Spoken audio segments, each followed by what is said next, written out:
Good evening and welcome to the Nxtgen GT3 Round 1, brought to you live from Fuji here in Japan. I am James Parfitt, and with me in the booth tonight will be Matt Zeniith, who's going to be joining me on the mic to bring you all the action for this epic Round 1 race. Track length tonight, 4.46 kilometers an hour, and set in Oyama, just in Japan there as well. And you're in for an absolute epic treat of racing this evening. We have currently got 26 cars on track for you this evening, and it's going to be an absolute crazy evening of racing.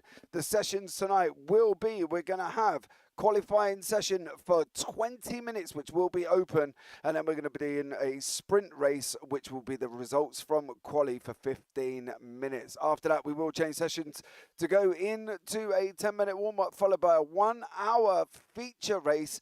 The grid order will be a full reverse from the sprint race that will happen right now. Okay, so that's where we're going to be doing now. The rules and regulations here as well. We have got pit stops for the feature race. All drivers are expected and will have to make a pit stop in the feature race for fuel.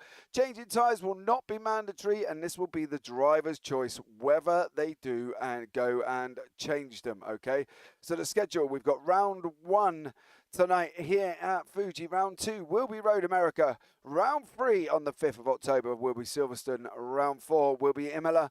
Round 5 will be at Spa on the 19th of October. Round 6 on the 26th of October in Sebring.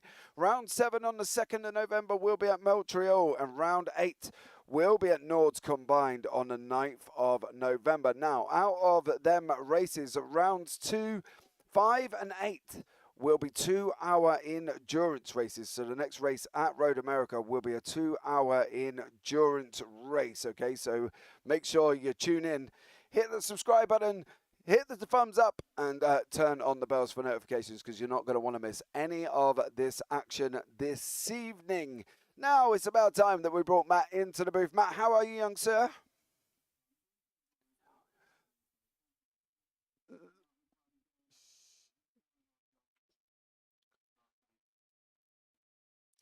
Yeah, absolutely. And I think there's going to be something that these guys are going to have to get used to here today, because I think at the end of the day, Oyama is one of them tracks that, you know, it's not been long, Fuji's not been long on the calendar here in iRacing. And I think, you know, it's a Marmite track, Matt, to be fair. People either love it or they hate it. And we'll have to see how they get on tonight. But we do have 2 races, so they kind of do have 2 cracks at the whip almost, you know, to see how they get on, you know, and I think that's an important thing. Exactly. This is one of those tracks. Looks can be deceiving. So it looks pretty simple, but some of those hairpin turns can catch out a few, even the experienced drivers in this race. And as we're looking at the points, 18 points are up for grabs today in this sprint, first place, 15 for second, 13 points for third, and then all the way back down to 1 once you hit 15th. Yeah, There's a lot of points up for grabs. Absolutely, and then they go into the feature race where they get 25 for first, 21 for second, and 19 for third, all the way, as you say, down into 15th place where they get 1 point. So there's a lot up for grabs tonight from these guys. You know, they've got to really put the effort in and go as much as possible for 2 races. This is not an easy track, and it's not going to be an easy day. Round 1 is always the most nerve-wracking and the most important when it comes to racing. You get round 1, you get your foot in the door, you're set for the rest of the season. Yeah, absolutely, and we do have currently as well, we do have classes in each race. Okay, so there will be classes in each one. So we do have a gold, a silver, and a bronze class tonight as well. Unfortunately, we will not be able to show you what class the drivers are in currently. There is a problem with the timing software that we cannot resolve while we are live, so it will have to be done outside of that, but we will try and bring you up all the information as much as possible. Okay, so we will keep you on track with what is actually going on here this evening. Now, the drivers just have had their driver briefing, and they are back out on track. We do have 3 minutes left of practice. You know, we've got corner names such as Coca-Cola Corner, 100R, the Hairpin, 300R and Dunlop Corner here tonight, and a total of 14 corners. Any manual BOPs in this series? There isn't. I am on the understanding. I've read through the rules and can't physically see anything on BOPs. So with the card choices that they've got as well. The card choices are selected, their card choice for the season. You cannot change in between races for that round. E.g., you can't pick the Audi for the sprint and then change to the BMW. So you're not able to do that. So there you go. That's basically, they've got to stick with what they've got. Mr. Hedgecock, in YouTube, your voice levels are tad off, chat. Matt's louder than me. Well, that's a first. Blimey. That's how it feels. New guy comes in and I'm already louder. Yeah, I know. Check you out, mate. You know what I mean? Honestly, you're feeling good. Oh, tell me about it. But there you go. Let me know if that is all good for you, Mr. Adam Hedgecock. I hope you are well and having a fabulous day this evening. As I say, we've got about 1 minute 50 on the clock left of practice. You know, these drivers are going to be sort of nervous. It's the opening round of the season, Matt. You know, they want to get as much points as possible, but they've got to kind of avoid the traffic and the grief that comes with it. Exactly. There can be a little bit of strategy going as well. I mean, we can always see someone maybe purposefully doing a little bit bad in the first race, only getting a few points, and then maybe catching some of the drivers a little bit off guard. So I'm going to see if anyone's going to do some of that. It's going to be interesting. Obviously, Dad as well is doing pretty good in the practice. He's going to be good to look out for. He's currently first on the fastest lap, so we're going to have to see. But it's going to be an interesting race, and it's going to be an interesting series. 8 rounds over 8 weeks, I believe. Mm-hmm. It's definitely going to be interesting, and I hope everyone watching at home is excited. Yeah, they definitely will be, and at the end of the day, they've got to try and you know, keep the car on the track, which is the most important thing, I think, at the end of the day, because if they don't keep it on track, they don't score any points, and if they don't get the top 15, they don't get any points either. So, you know, we're just going to have to see how it pans out for these guys this evening. And hopefully, touch wood, fingers crossed, and everything else will all work out okay. We hope. Exactly, yeah. We gotta just hope and pray, James. Hope and pray. No one crashes. Well, yeah, that's my fear, but I'm sure these guys are sensible enough where they won't, you know, go and crash. Let's hope. You know, they're not too silly, so you know, hopefully they'll keep it clean and be able to, you know, keep it on track at the end of the day, because that's what they want to be able to do. So there we go. Hopefully we should be all good and everybody should be nice and sensible and keep it on track. Looking a little bit rough on the practice there. Someone seems to miss a bit of a turn. Let's hope that doesn't happen in the actual race. So it's definitely going to be interesting. I mean, obviously looking out for Dadswell, Fletcher, some of the early names. Who have you got your eye on, James? Well, out the gold drivers at the moment, you've obviously got Mark Fletcher, Benjamin Klutsky, Jamie Dorey, Stephen Vessels. You know, they're all top-class drivers. So, you know, any one of them can really take pole. You know, in the silvers, I got, you know, my friend Adam Hedgecock. He's currently in the silvers as well. So that'd be interesting. And, of course, we've got Mark Sykes, who's in the bronze, who's also one of the guys of the admin in here. So, you know, there's a lot of possibilities for these guys. Do I fancy having a punt at who's good, who's going to win? Absolutely not. I think we should. Cast is cursed. We got to do it. No, I'm gonna. If I really. Well, if you're not gonna punt, I will. I'm gonna say Jamie Dorey. I've got high hopes for him. He looked good in the practice. I'm feeling it. All right. Okay. Well, you can go with Jamie Dorey.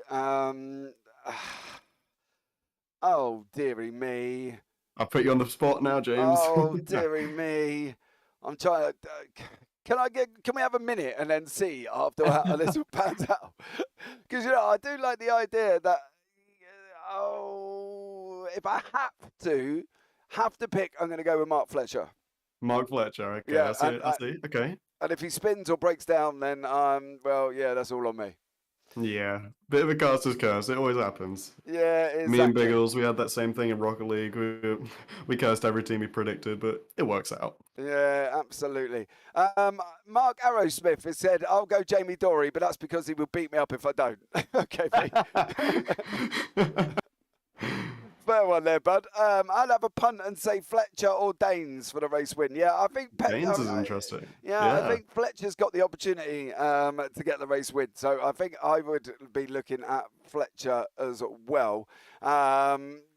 You know, they've got as you say, anybody can really win, and I think it's going to be how they all manage the traffic and getting the passes done without trying to, you know, put themselves out of contention almost. You know what I mean? Because that's the last thing they want to do. It's the worst thing. You're going past. You think you're going to pass someone, then you're just all the way out. That's the worst thing that can happen to a racer. It's happened many a time in both sim racing and real racing. It happens way too much. Yeah, I agree. Everyone here seems pretty sensible. They're looking fine in the practice, so we're gonna have to. We think it's gonna be pretty good. Yeah, well, that's the plan anyway. So hopefully we won't have any issues here with 17 minutes left of quali. You can see them flickering around on the bottom of your screen, guys, as well, so you can see how your favorite drivers are doing. Obviously, green means they're doing their fastest sectors, purple means they're fastest overall, and yellow means there's no current improvement. As we can see, Adam Hedgecock currently on a 2 double green sector as he's coming around the final corner. So hopefully Mr. Hedgecock will get his stuff sorted out and be able to do all the things he needs to be able to get that car up. Let's hope so. I mean, he's looking pretty good. Jamie Dory currently on a 2 double green and a purple in the end there, so he's looking pretty strong. My prediction's looking kind of tight here, but we'll have to see what happens. He has a 1:33.540, which is good time. Being out Sykes, Hedgecock, and Tack straight away. Papayola coming in with a 0.342. Yeah, Gazza Williams. Yeah, Williams as well on a 1:32.69. So, you know, he's not exactly going to be no slouch. Dadswell's just gone on to pole on a 1:32.49. So Dadswell there as well is flying along currently on a 1:32.49, fastest overall. Perone has just gone fastest in Sector 1 and Sector 2 and went across the line and popped it onto second place. 0.009 behind Dadswell. That has gotta hurt being that close. Yeah, it's nothing in it. You know what I mean? At the end of the day, they got less than 0 a thousandth of a second. We're seeing Peroni coming in second, Williams coming in third, Danes came in fourth while we were talking. That's looking different. Benbick down there in 16, not doing great, but he's got some chances to catch up. Meacham coming in just above him. We're seeing all kinds of times going out. Yeah, I think they're going to be putting them in as it goes on during the session as well. They're going to get faster and faster and faster. So it'll be good to see how these guys get on here tonight. Go Sykes, says Elwin in YouTube. Well, Mark Sykes, you know, currently, yeah, he's in 9th place. So there is Mark there at the moment. It's respectable. Yeah, it's respectable. It's going to be no issues for him, hopefully. They've still got 15 minutes on this qualifying, so they've still got time. Yeah, exactly. So they shouldn't have too much of a problem, I hope. Exactly. And they should be able to do very well with 15 minutes to go here. So, yeah. Oh, hello. Where's that popping up from? Thank you very much. I'm not quite sure where that come from. Just ignore the Microsoft Office. I do love a good old PC random thing that it does in the middle. Love it. Yeah, live TV. What more could you ask for? Yeah, exactly. Apart from just to have a random bit pop up in the middle, which is amazing. So there you go. But 14 minutes left as well. You know, some of the tracks on this series are going to be quite spicy. Road America is always a good one going down into turn 5 off the Marine Straight. Silverstone as well. Oh, hello. Something else has popped up, decided that he wants to go. If I remember correctly, Road America is our endurance race, isn't it? Yeah, Road America will be the 2-hour endurance series. So that's going to be interesting then. Yeah, absolutely. As I managed to try and clear all these things that keep popping up on my screen. Bless him. Yeah, Road America is the endurance. Silverstone, obviously we got the GP, which would be the normal Imola, and then Spa round 2, 5, and 8. So yeah, there will be the endurance series, and hopefully there shouldn't be any issues for them guys in the endurance. It's a little bit worrying. At the end of the day, endurance races, because they are 2 hours long, and Exactly. can cause some mass problems, can't they? Yeah, I mean the main aim of the game in an endurance race is consistency. You don't have to be the fastest. If you're the most consistent, you're probably gonna win. So as long as you can keep that line straight, keep going around those turns, get those passes, you're gonna do well in an endurance race. Well, yeah, we hope that people do well, because the last thing we want to see is anybody crash out or do anything crazy and be wreck their endurance race right at the beginning, because at the end of the day they kind of want to survive. Exactly, yeah. I mean, preferably everyone would survive this. I mean, dying on track isn't always the best thing, but No, I think that's going to be one of the things that they want to try and avoid. And Fuji is quite a tricky circuit, it is, it is. so they're going to want to try and avoid as much as possible any incidents, and just kind of hope for the best that they can get through without any problems, really. Yeah, 100%. I mean, this is one of those deceptive tracks. It looks easy when you get onto it. The nerves can get to you. Especially being the first race in the series, the nerves are going to be something that gets to everyone. I mean, we've seen a lot of good times coming out though, so it's gonna be a good race today. Well, yeah, hopefully they will all be flying and not have any problems. I Touch wood. mean, Nobody's going to do touch anything wood, yeah. silly. Nobody's going to do Flying in the anything silly. figurative sense. Yeah, you don't want to. You don't want people turning around having a crash on turn one, because they're going to just be sitting back. But we do only have a 15-minute sprint, so there you go. It's something that they're going to have to race for, aren't they, in the 15 minutes?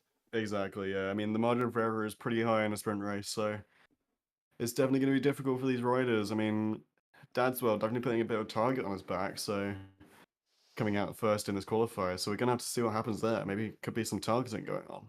Yeah, maybe. You never know. And see how he does. Are you still going with Dory? I think I'm still going to go with Dory. He's having a bit of a rough. He's at ninth at the moment, but he's not doing too bad. I'm still going to go with Dory. I've got faith. Oh, okay, well, hopefully then, as we come into the last 11 minutes of quali, we will still have, Dory for the win and Fletcher for me, I think it's going to be. Got to be Fletcher.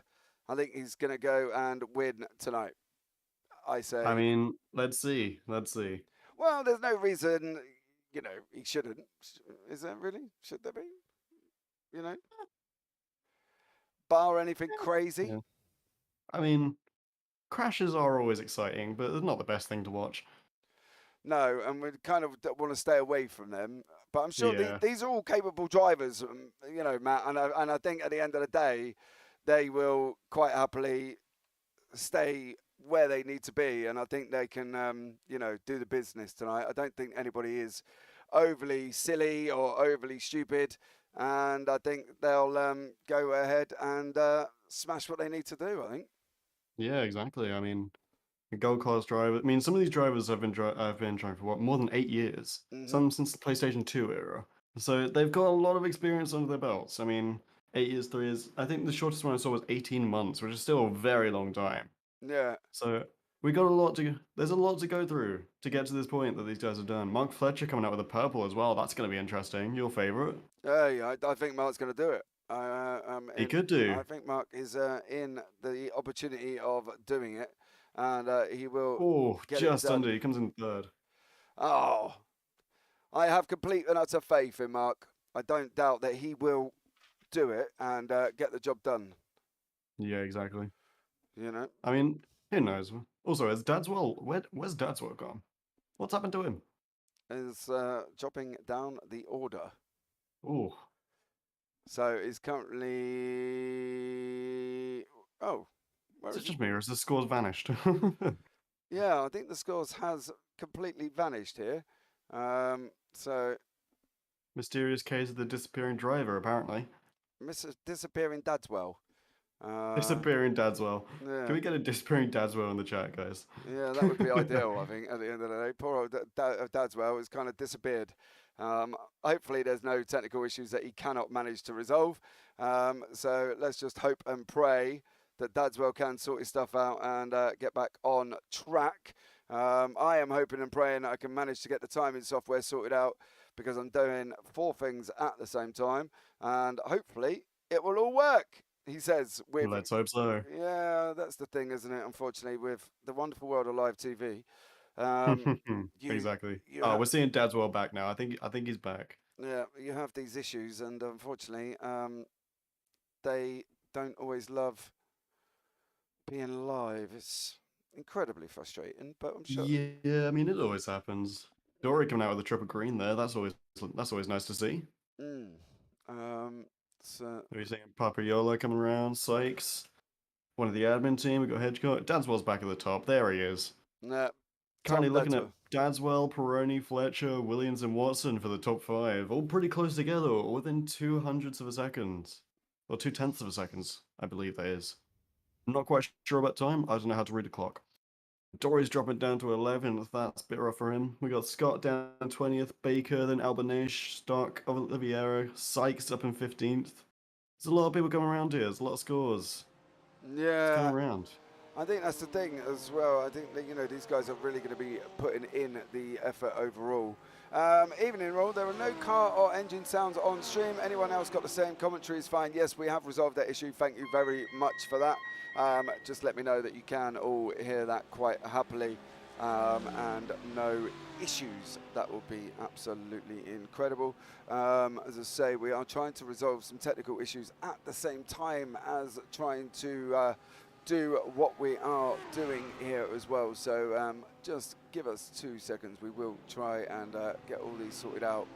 Love the world of tech and live TV, but we are trying our hardest here to get them sorted out in the background, and hopefully we will bring you all sorted out within the next 6 minutes of quality, as long as I think as long as we can manage to get through the race without any more issues, I will be happy. It seems like it's working fine. I mean, Dadswell's definitely what he's. Pironi's actually closed the gap a little bit, I believe, coming at 0.075 behind Dadswell. I believe we saw Steinman coming in with a double purple there for a second. He was looking pretty strong.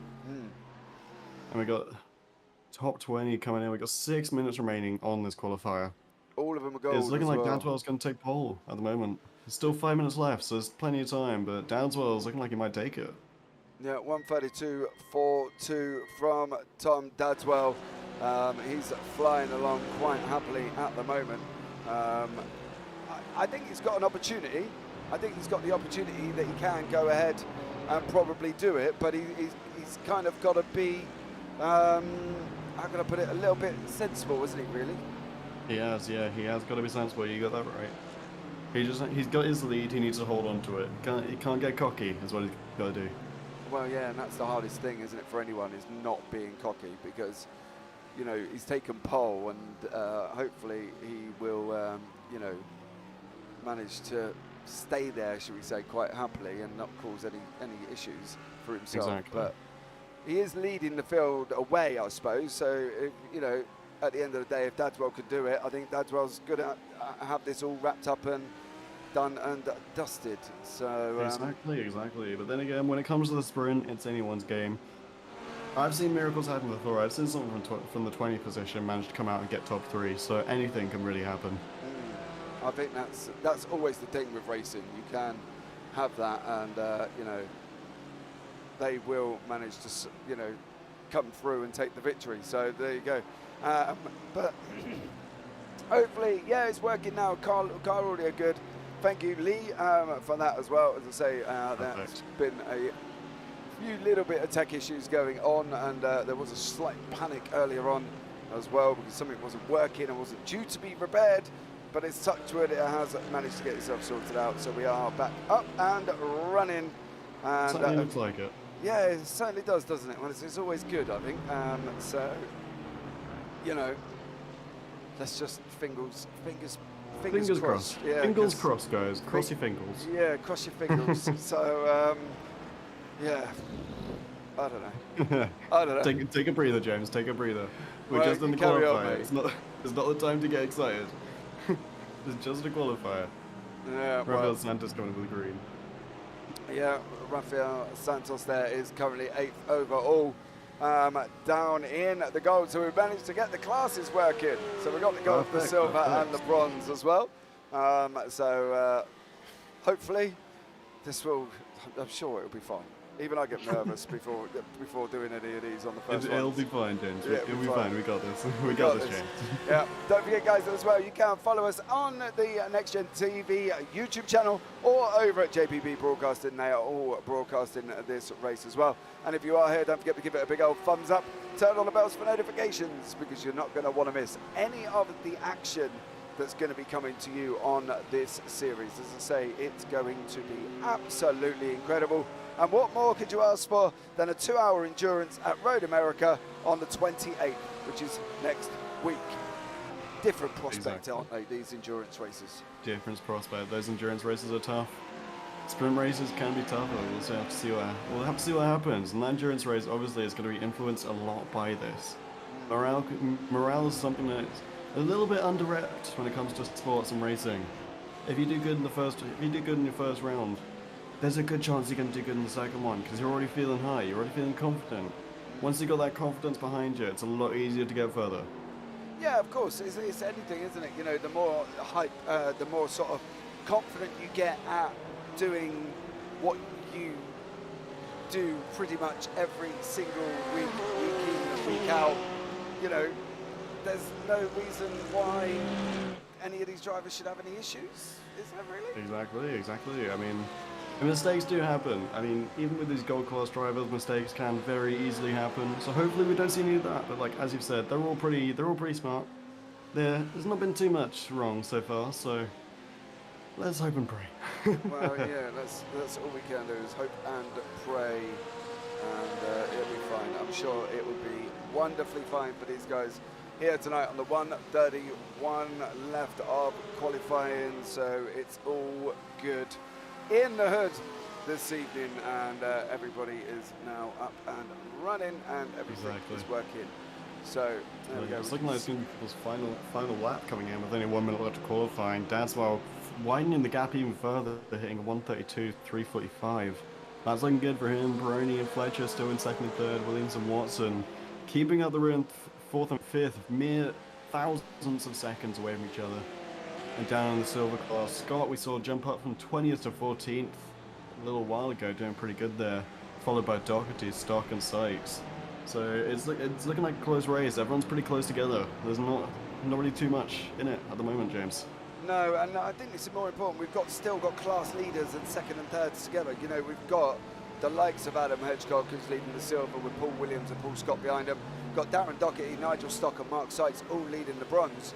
You know, so there are sort of, these guys are all stuck all together within this, you know, race itself. So you're not going to be almost like getting left on your own, if you get what I mean. You know, Exactly. You're not going to be racing nobody. Excuse me. You are going to be racing somebody, and I think that's the joys of class racing, really. Yeah, exactly. Class racing is definitely a more fun way to do it, I have to say. It makes it a lot more interesting when you've got three different leaders all battling out against their own classes. Absolutely. We have come to the end of our quali time. So when we get the grid results up and running, we will bring you all the grid for tonight, which I'm excited about. So I just have to see what happens tonight, because this first race is going to be 15 minutes. So, you know, there's all to play for, but they've also got to keep it on track, which is more important. Exactly. Let's hit some sport in the chat. Who's your favourite driver? Yeah, let us know. Let's see some names coming up in chat. Let us know who is your favourite driver, who you're rooting for, who you think's going to win overall. And obviously, I've got my pick of Jamie Dory. You were going with Fletcher. Yep. Maybe a wrong decision there. You would say that already because you're hoping Dory wins, but you know. Of course. I'm going with Dory. I mean, yeah. No, it can't be. Can't be Dory. Fletcher's going to come through. I mean, I just hope he's got a better memory than the fish in Finding Nemo. Yeah. And hopefully he knows his way around the track as well. So there we go. Verana Motorsports is the best team there. All their drivers are the best. Oh, okay. Well, let's see. Well, let's hear it up for Verana Motorsport. Yeah. says Sean Cranley Swash in chat. Welcome in, Sean. I hope you're well. We are just waiting for the overall quali results to come through. And we've got a pretty good turnout here today. We've got 19 viewers across both broadcasts. We're doing pretty good today. Welcome, everyone. Thank you for supporting. Yeah. Tom Dadwell says Tom Dadwell, funny enough. You know, you are top, mate, so I'm not surprised at that one. But, you know, look, anything can happen going down into this tight right-hander in the first corner. So don't count your chickens before they hatch, Mr. Dadwell. Okay, that's all I can say for that. Who knows? Who knows? Maybe Tom Dadswell could have maybe signed his own death warrant there with that. Maybe getting a little bit hasty. I guess we'll have to see. He's getting a little bit excited. Right, so we're still waiting for the results to come through. They have just come up now. Here is the overall qualifying positions. Tom Dadswell in first, Gianni Peroni in second, Mark Fletcher third, Gazza Williams fourth, Adam Watson fifth, Chris Daines in sixth, Rafael Santos in seventh, Benji McCluskey eighth, Jamie Dory ninth, Gavin Gardner 10th, Simon Papajola in 11th. That is rounding out the final classes in gold. In silver, we got Adam Hedgecock, Paul Williams, Paul Scott in 14th, Darren Doherty in 15th, Nigel Stock in 16th, Mark Sykes 17th, Samuel de Oliveira in 18th, Stefan Albanese in 19th, Mark Baker in 20th. Then we got Daniel Sutzman in 21st, Robert Adams 22nd, Baz Meacham 23rd, Liam Tack 24th, Igor Bembik in 25th, and Camelo Martello in 26th place. So there we go, all in 26th. We have got half a lap, well, about a quarter of a lap of under pace car before we go into the first 15-minute sprint race. All Attitude Esports cars, said Adam Watson. Well, that's Adam Hedgecock, Darren Doherty, so that should be an interesting one. Gavin Gardner for the Verano and Chris Daines in Verano as well. Mark Fletcher so is Altitude Esports as well. So, yeah, it's going to be interesting. Obviously, we've got Dadswell and Peroni for UK and I. Looking pretty good up in the top two. Maybe they could be working together. Who knows? We got. It's going to be interesting. We've got a good grid here, and as you said, the quarter track, I believe, is going to be under the pace car, and after that is when you're going to see the real action happening. Yeah, and let's hope they can all manage to get through turn one successfully and not have any problems whatsoever. We will keep an eye on that one, so we can see here, bring you all the action as we're just waiting for Carmelo Martello to jump onto track, which I don't think is going to make it. Who knows? No, Tom Dadswell from Altitude Esports. Is he going to win? Time will tell, and the time is now. As we go on board, we're going to start rather slowly, round turn 11. It's going to be interesting to see this, James. It's going to be very interesting. You can feel the anticipation building as we're behind the pace car. Oh, definitely. These drivers are going to be sitting there sweating. You know, they're going to be getting nervous. They're going to be getting edgy. They want to get going, but they can't. So they're going to try and do what they can. And yeah, it's going to be interesting to see. A little bit of a show lap. It looks like a bit of a procession at the moment. That's always fun to see. Yeah, pace car's going to be in. Dadswell will effectively become the leader. Exactly, yeah. And Peroni and Fletcher just behind. William, Daines and Watson hitting up 4th, 5th and 6th. It's gonna be interesting. Obviously Papaiola and Gardner drawing at the back for the gold class cars. Yeah. And then we've got Hedgecock coming up top for the silver, and Stock still at top for the bronze, so Pace car is in. Bunching everybody up. Here we go. You're gonna have ready, James? it. You ready? No, I'm not. You ready? I'm not ready. I'm not ready. But I'm not ready we're either. gonna go. There we go. Oh, they're gonna start going. It's gotta run down. Oh, he's leaving his leg. Oh. It's green. They're green. They're green.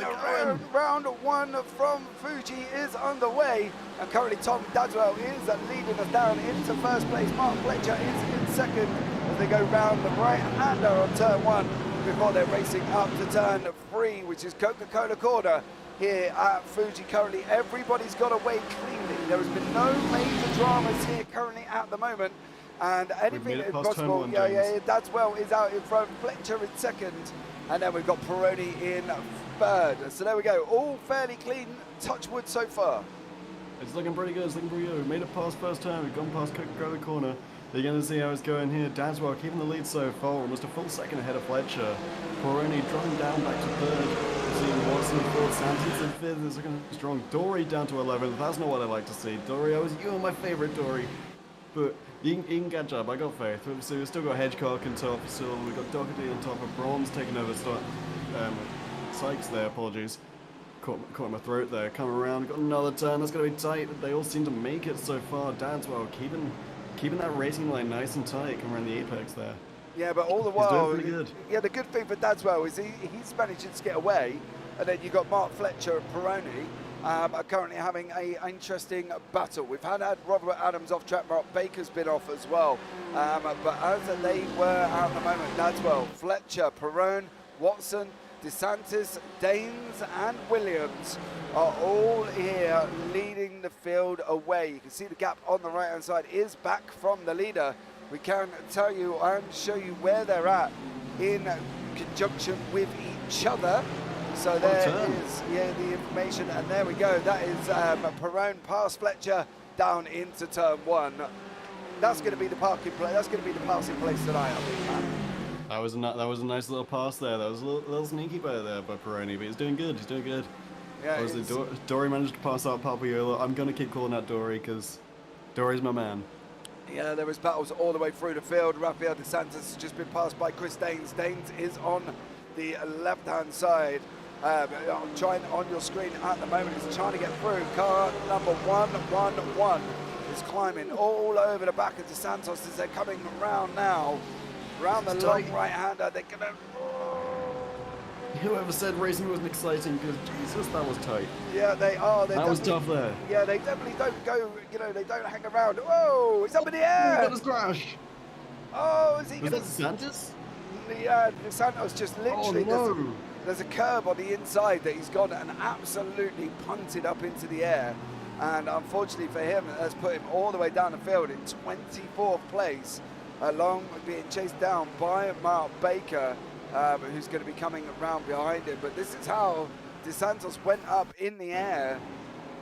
Oh, that's a little bit before that, actually. We'll just go a little bit before that. Here we go. If you see him hit the curb, he will just bounce off the curb. Right there. Yeah, he just goes up in the air. He comes around the outside, off the sausage curb, and that is DeSantis round and out, unfortunately. So DeSantis there is coming, bringing it into the pits. Nice little interesting pockets of battles up front. Perone and Fletcher and Watson are less than a second apart currently. Then they've got 2.5 second gap back to Daines here this evening. Williams, McCluskey, Gardner, Dory and Papaiola round out the top 10. But they haven't got long, Matt, have they? They've only got 11 minutes to get moving forward. 11 minutes is not a lot of time, especially when you think about it. 11 minutes. There's not a lot of chances around the track. There's not a lot of chances you can pass, so we're going to have to see how they're doing. Obviously, there's a bit of a disaster for DeSantis there coming around. Just hitting that curb, unfortunately, on that turn. So hopefully that doesn't happen to anyone else. Yeah, we're looking pretty tight here, though. Yeah, these sausage curbs are somewhat of a bit of a beast at this track. Do you know what I mean? There's no lies about it. As we flick down to Samuel de Oliveira here, who is currently in 16th, chasing down Paul Scott. Oliveira in the blue Mercedes. Paul Scott in the Audi in front of him. And they were literally within about 0.2 of a second of each other with Stefan Albanese in front there. You can see in 14th. So your current leaders of your classes are Dadswell in gold. We've got Adam Hedgecock in silver. And we've got Mark Sykes in bronze, currently leading us away in the classes. So that's absolutely incredible. Igor Bembic here is trying to make his way through past the attack. They're on the run down into turn 1. I think he's got the job done. And that is Igor Bembic up into 19. Oh. It's going to be tight. Oh, look like a little bit of a bump there, but it's not doing too bad. Oh, that was tight. Yeah. Obviously, we've got a bit of a fight between Hedgecock and Williams there for a while, but it seems to have spread out a little bit. Down up to a second now. We've got Sykes cruising ahead of the other bronze up in 13th. Dadswell still keeping his lead 2 seconds ahead of Peroni. There's Dory on the outside here. You see him there. Dory's got to try and kind of make his way through the order because he kind of dropped. He's up 2 from where his grid spot is, so we can bring you all the gainers and losers over these first 4 laps. So you can see it on the right hand side, on the left hand side there. Watson up 1, Danes 1, Williams down 2, Dory up 2, up 5 for Albanese. That's incredible, and up 6 for Benbich. Up 6 for Benbich. Wow. Yeah, I know. He's absolutely flying.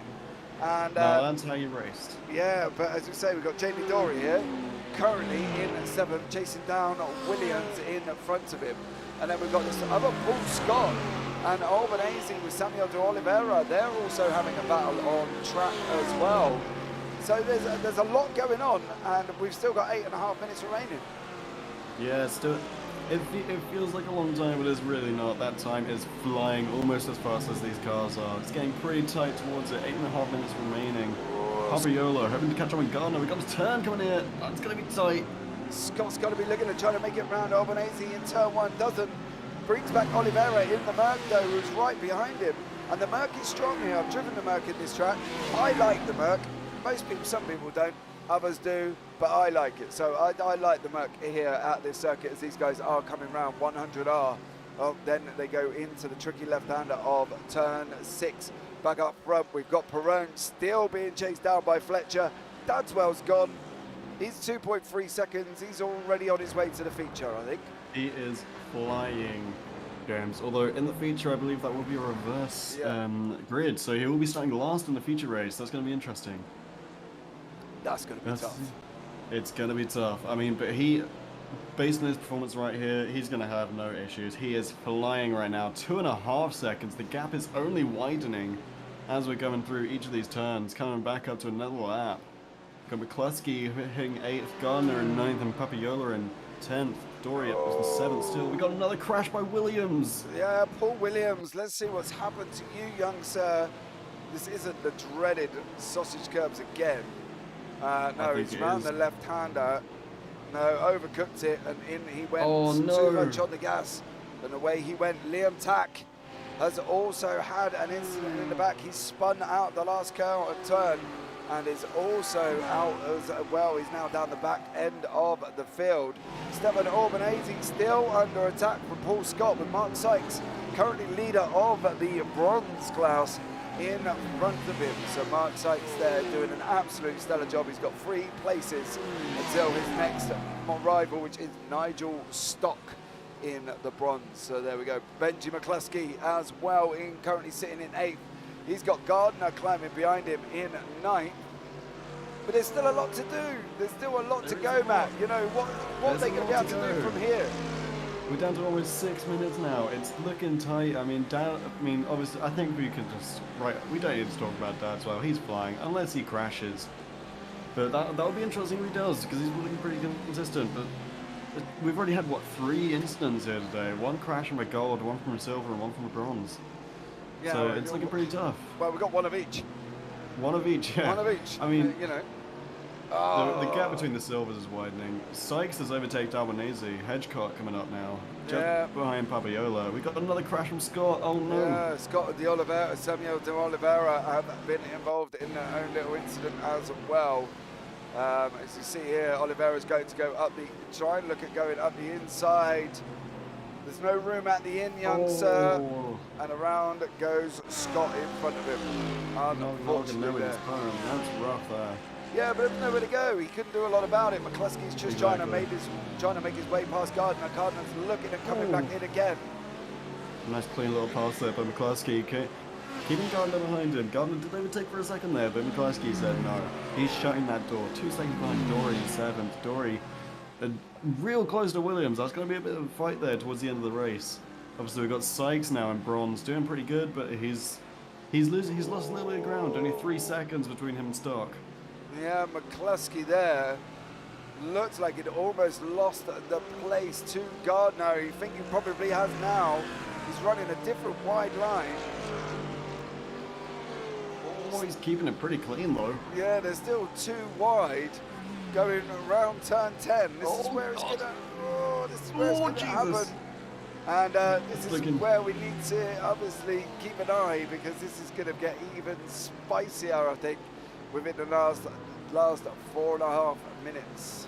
It can only get worse, James. I'm sitting on the edge of my seat between McCluskey and Gardner here. They are getting close and closer to each other. It's only a matter of time before one of them crashes. Yeah, exactly. And I'm hoping, though, we're hoping they don't, because at the end of the day, you know, that we want to see good, clean and close racing. What we don't want to see is incidents. And right now, we've got Gianni Perrone here being chased down by Mark Fletcher. And because at the end of the day, it's now down to Fletcher to try and make the moves. Because he's got 3:45 on the clock currently at the moment, and he's going to be looking at trying to clear Perrone as best he can. As we can see Dadswell kind of checking out 3:13 down the road there, Matt. He's gone and dusted, and exactly. Really, I think this is Dadswell's to lose. Yeah, definitely. Unless Dadswell makes a huge mistake here, it's going to be tough for him to lose this. I mean, he's an entire 3 seconds ahead now. Every lap, the gap getting longer and longer. Fletcher and Perrone have been fighting for this the entire time. Fletcher just unable to get that little bit of space he needs. It's looking pretty tight, so maybe Fletcher can get something going. Oh, it's looking pretty tight, but it's fine. Yeah, Fletcher. That was looking pretty tight there. The interesting thing as well is we've got 3 BMWs at the top of the field currently at the moment with Dadswell, Perrone and Fletcher. And then we've got the Merc of Watson, who's kind of just driving around almost on his own, trying to sort of catch up, but not really making that move forward. And then we've got Perrone behind him. So it's a bit of a tough one for these guys coming towards this end. You know, there's going to be at least this lap and one more. So it'll be interesting to see if Perrone can hold off Fletcher. I'll be very impressed if he can, because Fletcher does look quick. Yeah, I mean, there's only 0.2 of a second between them, and then a full 2 seconds between them and Watson. So it's really going to be a fight for second here between Fletcher and Perrone. It's looking pretty tight here. Fletcher taking a lead for a second. Perrone, can he fight him off? But Perrone's going to get this. Perrone tightened up turn 1 and then started running him out. There was a massive defensive move from Perrone on the way down to the straight. He went all the way to the right-hand side of the circuit. He knew once he'd got there, Fletcher had nowhere to go. And that's Fletcher, unfortunately, looking like he could be stuck behind Perrone for another lap. He's got to try and make it down that straight, as they're going to be coming around taking the white flag this lap. So he's got to try and close up, because at the end of the day, if he doesn't close up, he's not going to get him on that run down into turn 1, Matt. And I think that's where he's got to be looking to make the move, because that's where the most obvious move is likely to be. Yeah, 100%. I fully agree with you. Yeah, we really got to give it up for the defensive prowess that Perrone is showing off here. He's not quite catching up to Dadswell, but fighting off Fletcher is not an easy task from what we're seeing here, and he's doing it flawlessly. Yeah, Some of the defensive moves we're seeing are insane from Fletcher here. Yeah, or Perrone, apologies. So we got Dadswell now is coming around the final corner. He's going to be taking the white flag this lap. So Tom Dadswell there is going to be on the white flag lap of this race. There we go. Time for someone to catch up in another class. We've got Hedgecock still in first and second. Sykes taking the lead in bronze, 5 seconds ahead of 14th place there. And a BMW. BMWs are really showing up today. We've got 3 leading BMWs, Dadswell, Hedgecock and Sykes. Yeah, and then we've got Adam Watson, who's under a whole heap of pressure from Chris Danes, car number 111 on the final lap of the race. Oh, Danes is trying to get him. Here. Yeah, he's going to try and cut back on him. He fed him out wide. They're side by side. They're bumping. Going round 100 round into turn 6. Danes is on the left. Watson, well, they've just swapped now, so Danes is on your right. Didn't quite make it round that way. And this next section, Danes has got the inside line. It looks like Watson there maybe taking that wider line in the Merc, as we did see earlier on as well. That wide line works for the Merc. We've got Dadswell going around turn 12 for the final time. Oh, Watson's up in the air. This is tight. It's looking like Watson's going to take it, though, if he can keep going on these turns. Yeah, Watson is up in the air. One more turn from Watson. It's going to be tight. Yeah, and here we are. Dadswell is going to be coming down the order. He's going to be taking the first victory of the opening round of the GT3 here tonight for Nxtgen Racing. Unbelievable. Tom Dadswell is in first. Peroni is in second. Fletcher will be in third. Watson comes across the line in fourth, just from Danes. Williams, and that was really, really close there. Williams just got it from Dory. That was insanely close. Hedgecock in the silver here, taking the victory overall. Albanese behind him 1.1 seconds, and Mark Sykes taking the victory in the bronze. So, yeah. Looking pretty tough there, James. I mean, we've got our leaders for the round. Sykes looking flying ahead of the other bronzes. I think that's a full 7-second gap there. So it's good racing by Sykes, but obviously we've got to give it up to Dadswell. Got the pole position, stayed first, and stayed there. And that's the most important thing. So he held onto that position with an iron grip, and he did not let that thing go. No, absolutely not. He definitely did not let it go whatsoever. But Dadswell taking the victory, just waiting for the other cars to come across the line. Baz Meacham comes in 24th. Paul Williams in 25th. And then Carpello Martello, I believe, has already finished. He's quite the way down the order. So the results are in. There you go, the real race results are in. Tom Dadswell in first, Gianni Peroni in second, Mark Fletcher third, Adam Watson fourth, Chris Danes fifth, Gazza Williams in sixth, Jamie Dory in seventh, Benji McCluskey eighth, Gavin Gardner in ninth, Simone Papayahola in 10th. So we've got Adam Hedgecock, leader of the Silvers, in 11th, Stefan Albanese in 12th. Mark Sykes takes the victory in the bronze. Daniel Sitzman takes it 14th. Igor Bembich 15th, Darren Doherty 16th, Paul Scott 17th. Mark Baker down in 18th place. Then we've got Robert Adams down in 19th, Nigel Stock in 20th, Samuel de Oliveira in 21st, Liam Tack 22nd, Rafael Santos 23rd, Baz Meacham 24th, Paul Williams 25th, and Carmelo Metello, who seems to have some issues there, in 26th place. Right, guys, we are going to be jumping on to a Be Right Back screen while we wait for the next session to come up and available for us to join. So we'll catch you very, very shortly.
Right,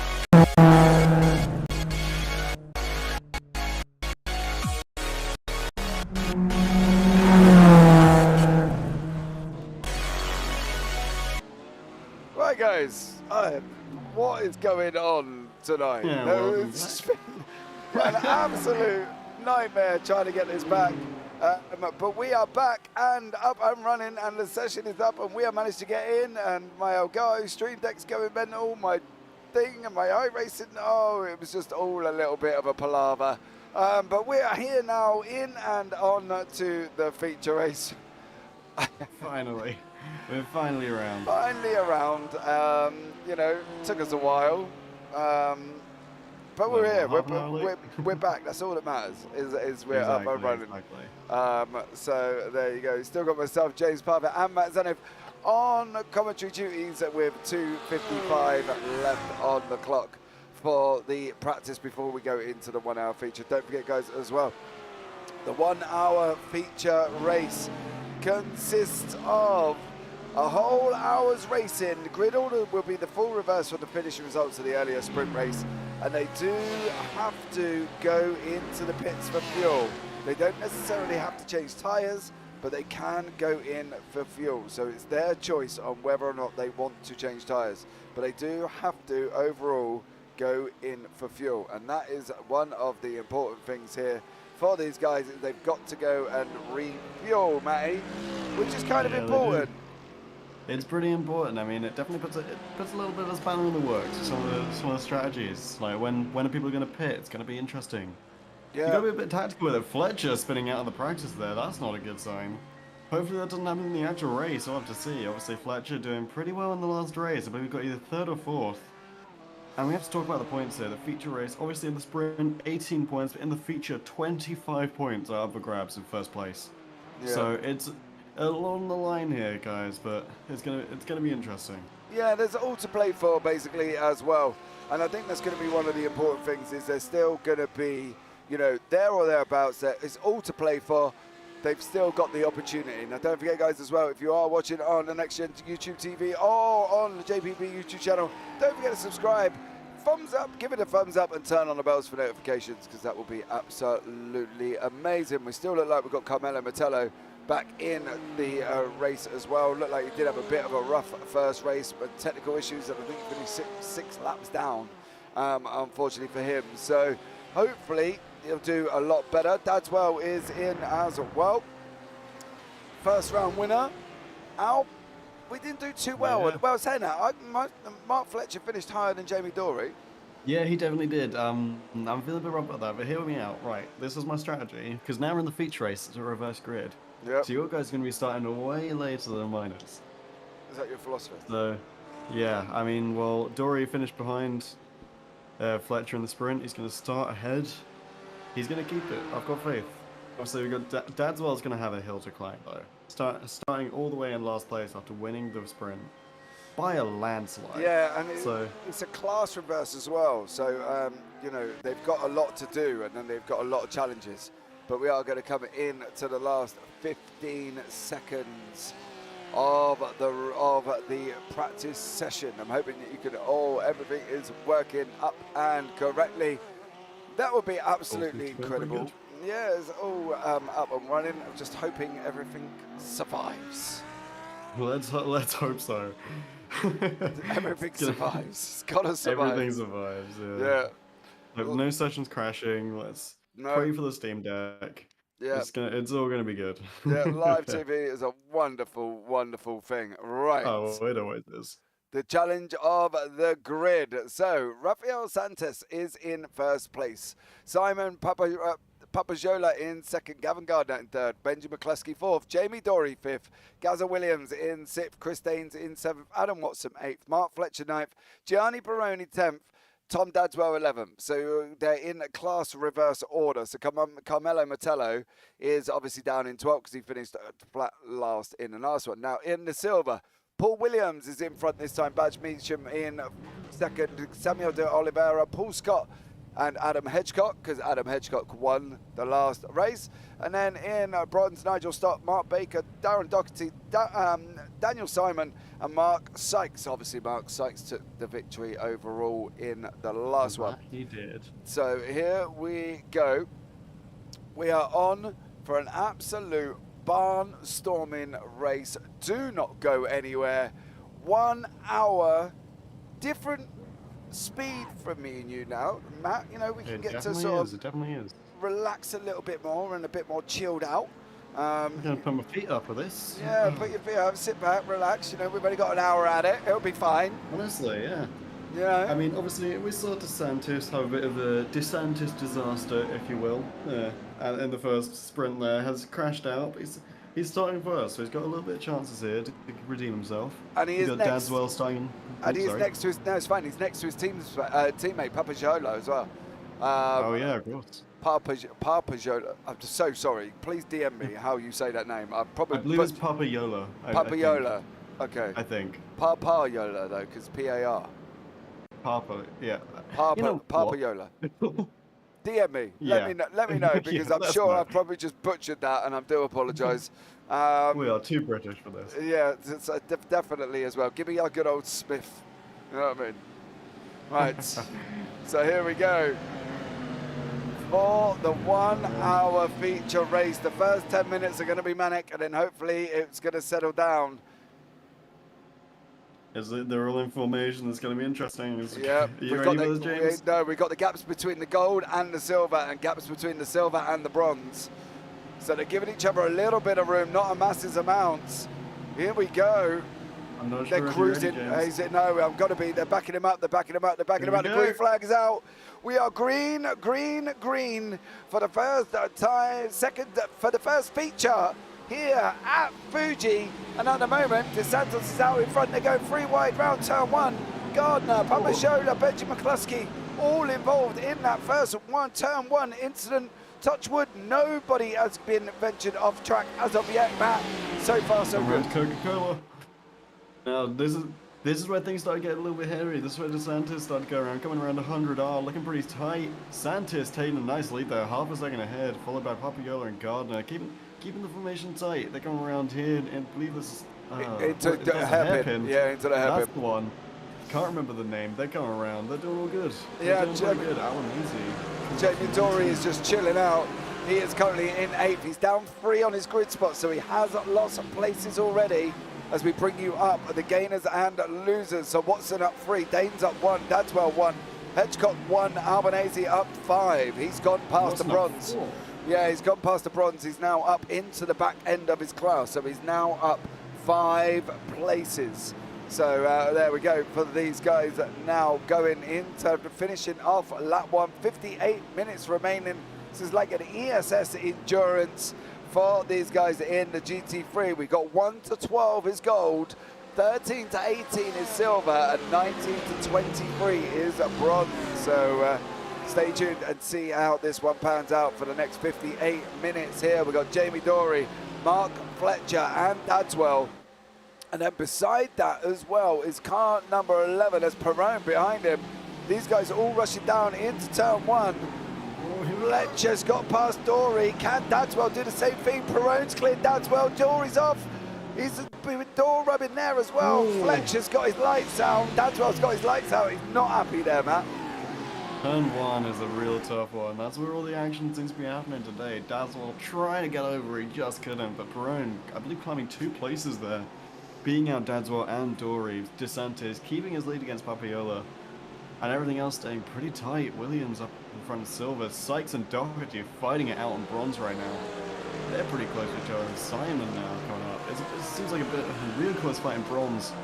Who knows what's happening? You were saying Oliveira. Oliveira and Hedgecock, they're having their own little battle as well. Don't forget, this is down for 3rd and 4th of silver class. So this is 15th and 16th overall, but these guys aren't worried about overalls. They're more worried about their class at the moment, and that is not good. Jamie Dory has been involved in an incident. No. Tom Dadswell as well. Darren Doherty, Daniel Simons have all been involved. And let's have a look back and What's see. happened here? There's Dory on the outside. Dadswell, slight little contact there. Dory keeps going. Oh, he's on the brakes too early. The back end goes, and then it all just kind of stops. And then Dory and Dadswell there were just locked in beside each other. And Dory and Dadswell there managing to get away again nice and safely. Now, here we go. This is, look at the stream of cars. You've got Dory, Albanese, Mettello, Oliveira, Meacham, and Scott, and Sykes. Sykes is leading away the bronze. There is Sykes out the back of the pack in that green car, which looks incredible. But let's remember, Sykes starting in last for the bronze since he won the sprint, so he's climbed up far. And not forgetting Albanese as well, climbing from loads of places there to get back up into 14th. Yeah, he started at the back. What happened to Martello?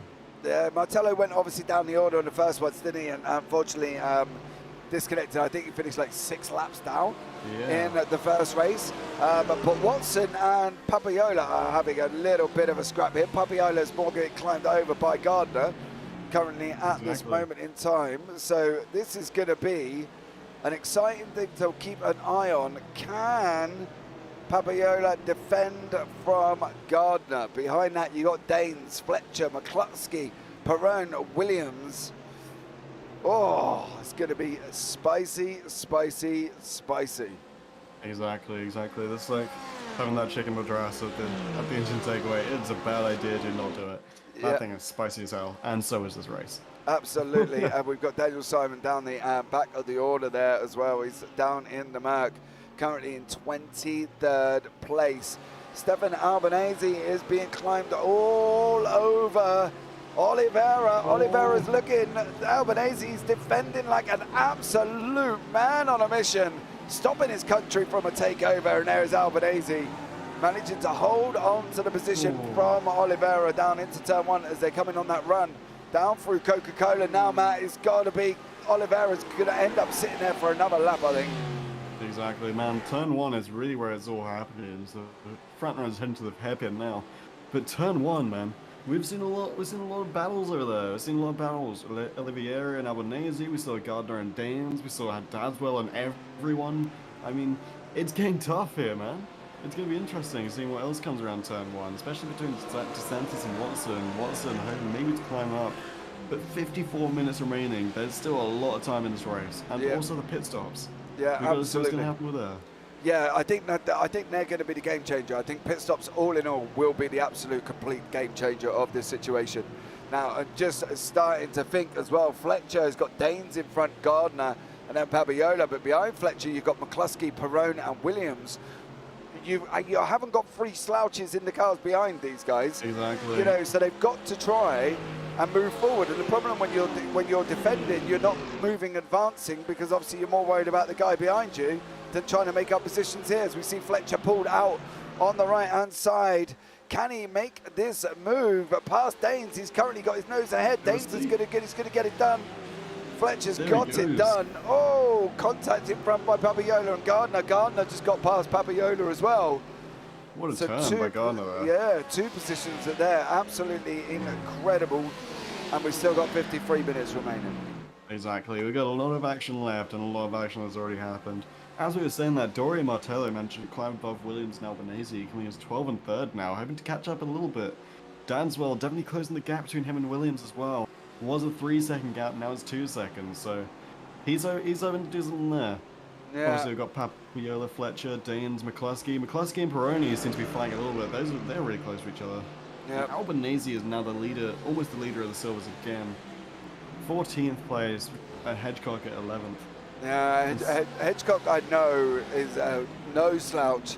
I know him personally. He is no slouch in this series. So Hedgecock would not let these positions go, regardless if he's sitting there going, oh right, it's gold, it's Jamie Dory. I know that, I can see that. Hedgecock isn't going to matter about that. He's going to be sitting back thinking, well, you want to come and get me? Come get some. Do you know what I mean? Because at the end of the day, he's in his rights to be driving, regardless if they're in 2 different series or 2 different classes almost. But he's still got his right to go after the positions that he wants, you know, and that's 100%, the thing. 100%. This is going to be tough. It's going to be tough. I mean, silver and gold can fight it out all they like. But the real, as long as you're the leader of your class, you're doing good. Yeah. Even if you're beating other classes, if a silver beats a gold, what does that say about the gold player? Well, it just means that obviously they've been involved in incidents, as Jamie Dory and Carmelo Metallo have. Really, I think that's the way to look at it at the moment. Unless, of course, we look at there's going to be a promotion here with Adam Hedgecock going up to gold. Who knows? He tells me he's not that great. I tell him he is, and he just turns around and says, "No, I'm not." And then before we know it, we're having a little bit of a ding dong. But you know, look, at the end of the day, if there's anything he will always tell me, and that is he's always on target. So there we go. Exactly. That is I mean, he's clearly Hedgecock. playing well. Yeah, that's the thing, I think, as well. He's always on target, is Mr. Hedgecock. So this is the Tecton Times currently from Hedgecock. I think Fletcher's had an instant. Sorry to interrupt you there, but Fletcher just dropped down 5 places. I think he might have had an instant there. No, he's still going. Oh, and this is where it was. Oh, rough spin there by Fletcher, yeah. all the way onto the grass. And the worst thing about that as well, I could tell you, he was avoiding that DRS sport car. Yeah. He hit that brake far too hard and was trying to avoid it. And that is where the resulting thing come in from. So that's the situation. But there is the splits at the bottom of your screen from Hedgecock and also Albanese as well. So that is what the gap currently between them is. Albanese's quicker over sector 3 and quicker over sector 1. So Hedgecock is going to have his work cut out here if he's looking at trying to keep ahead of Albanese, because clearly Albanese is quick and you know, he wants to get that job done, doesn't he? And he's got 50 minutes to do it. I mean, yes, he does. I mean, we're past the dreaded turn 1 now for this lap, so it's looking like it's going to be hopefully a little bit safer for the rest of this lap. We'll have to see what happens, but Albanese and Hedgecock currently neck and neck. They're actually coming pretty close. 3/10 of a second between them. Right behind him. Look at the lap times. There's going to be a fight here, man. Yeah, there's going to be a fight. Absolutely. Hedgecock and Albanese are going to be coming to loggerheads very, very shortly. And they've literally got 16 tenths between each other at the moment. Dadswell taking over Williams while this is happening. Yeah, the problem is Fletcher's behind this as well. Fletcher's trying to go through on Albanese and makes the move. So that's Fletcher now. He can defend a little bit because he can almost give Hedgecock here a defender behind him, because Hedgecock and Fletcher are from the same Altitude Esports team. Don't get me wrong, Fletcher's not going to want to stay there for long, without a shadow of a doubt. You know what I mean? However, one thing that we are going to keep an eye on now is why has this man, Mark Sykes, 666, sign of the devil. Oh, what a spin there, a little bit of contact. Yeah, that was the same guarantee. That was the same kind of thing that Mark Fletcher tried to do there. Mark Sykes tried to avoid that incident. So therefore, he's hit the brakes too hard, and that's why they've come down. Adam Hedgecock lets Mark Fletcher through. You want to close the door because Albanese is coming. Here we go. Oh, Hedgecock, Albanese is coming. They are buying heads right now. They are neck and neck, side by side. This is too close to call. Albanese. I think Albanese takes it. What a takeover there. Yeah, Albanese is through and got the job done. 48 minutes left on the clock. Gardner and Danes, both from Verano Motorsport here in the Porsches, are having their own little battle, as we can see on the left-hand side. These guys... Albanese's had an instant. Albanese's dropped down to 20th. Rough ride for Albanese. What's happened here? Coming around the turn, he hits the grass a little bit. No, it's going to be here. He spun that Porsche around in a circle. Oh, no. All that effort just gone. And he's just had to sit there and let the traffic go through and through and through and through. Do you know what I mean? Oh, that is the worst. That is the worst feeling ever in the world. He's just sitting there, letting them go through, because you've got no choice. Yeah, Hedgecock has to be thanking his lucky stars that happened, because he seems to be running a little bit free at the moment. There's a full second between him and Oliviera at the moment, I believe. So that's going to be Perrone and Papaiola here, by the way. Perrone, what a turn there to take over. Yeah, Papaiola there now. Currently, that is 6th place. Perrone in 5th. Dadswell is behind him, no, and Dadswell is in 7th overall. McCluskey is having a battle at the back. That's Benji McCluskey and Gaza Williams. So these guys are mixing it up here towards the back end of gold. A battle for 8th and 9th position. It's going to be, yeah, I think the problem is obviously Williams and McCluskey, you know, they've got to be looking at trying to work together. They've still got 45 minutes and a little bit of change on top of that. And really, they kind of want to sit back and see, because the field's starting to spread. You know, you can see it here, Gavin Gardner, Perrone, Papiola, Dadswell, McCluskey are probably close together. And then you've got a 6.6 second gap till this man, Jamie Dory, who's having his own little battle with Mark Fletcher and Cabello Botello. So, you know, they've got to be trying to work together now, because otherwise the gaps are just going to widen and widen and widen. Yeah, there's a bit of a crab bucket situation going on there, dragging each other down towards the bottom. The front runners just keep on front running. Sentis with a 2.3 second gap ahead of Watson. Watson with a 2.4 second ahead of Danes. And Danes even almost a full second ahead of Gardner. So the front is definitely starting to spread. Williams taking over McCluskey there. Nice little turn by Gaza. Yep. Fletcher taking over Dory. And now it's going to be looking like tight. Dory dropping down to 11th. Martello still sitting in 12th for the bronzes.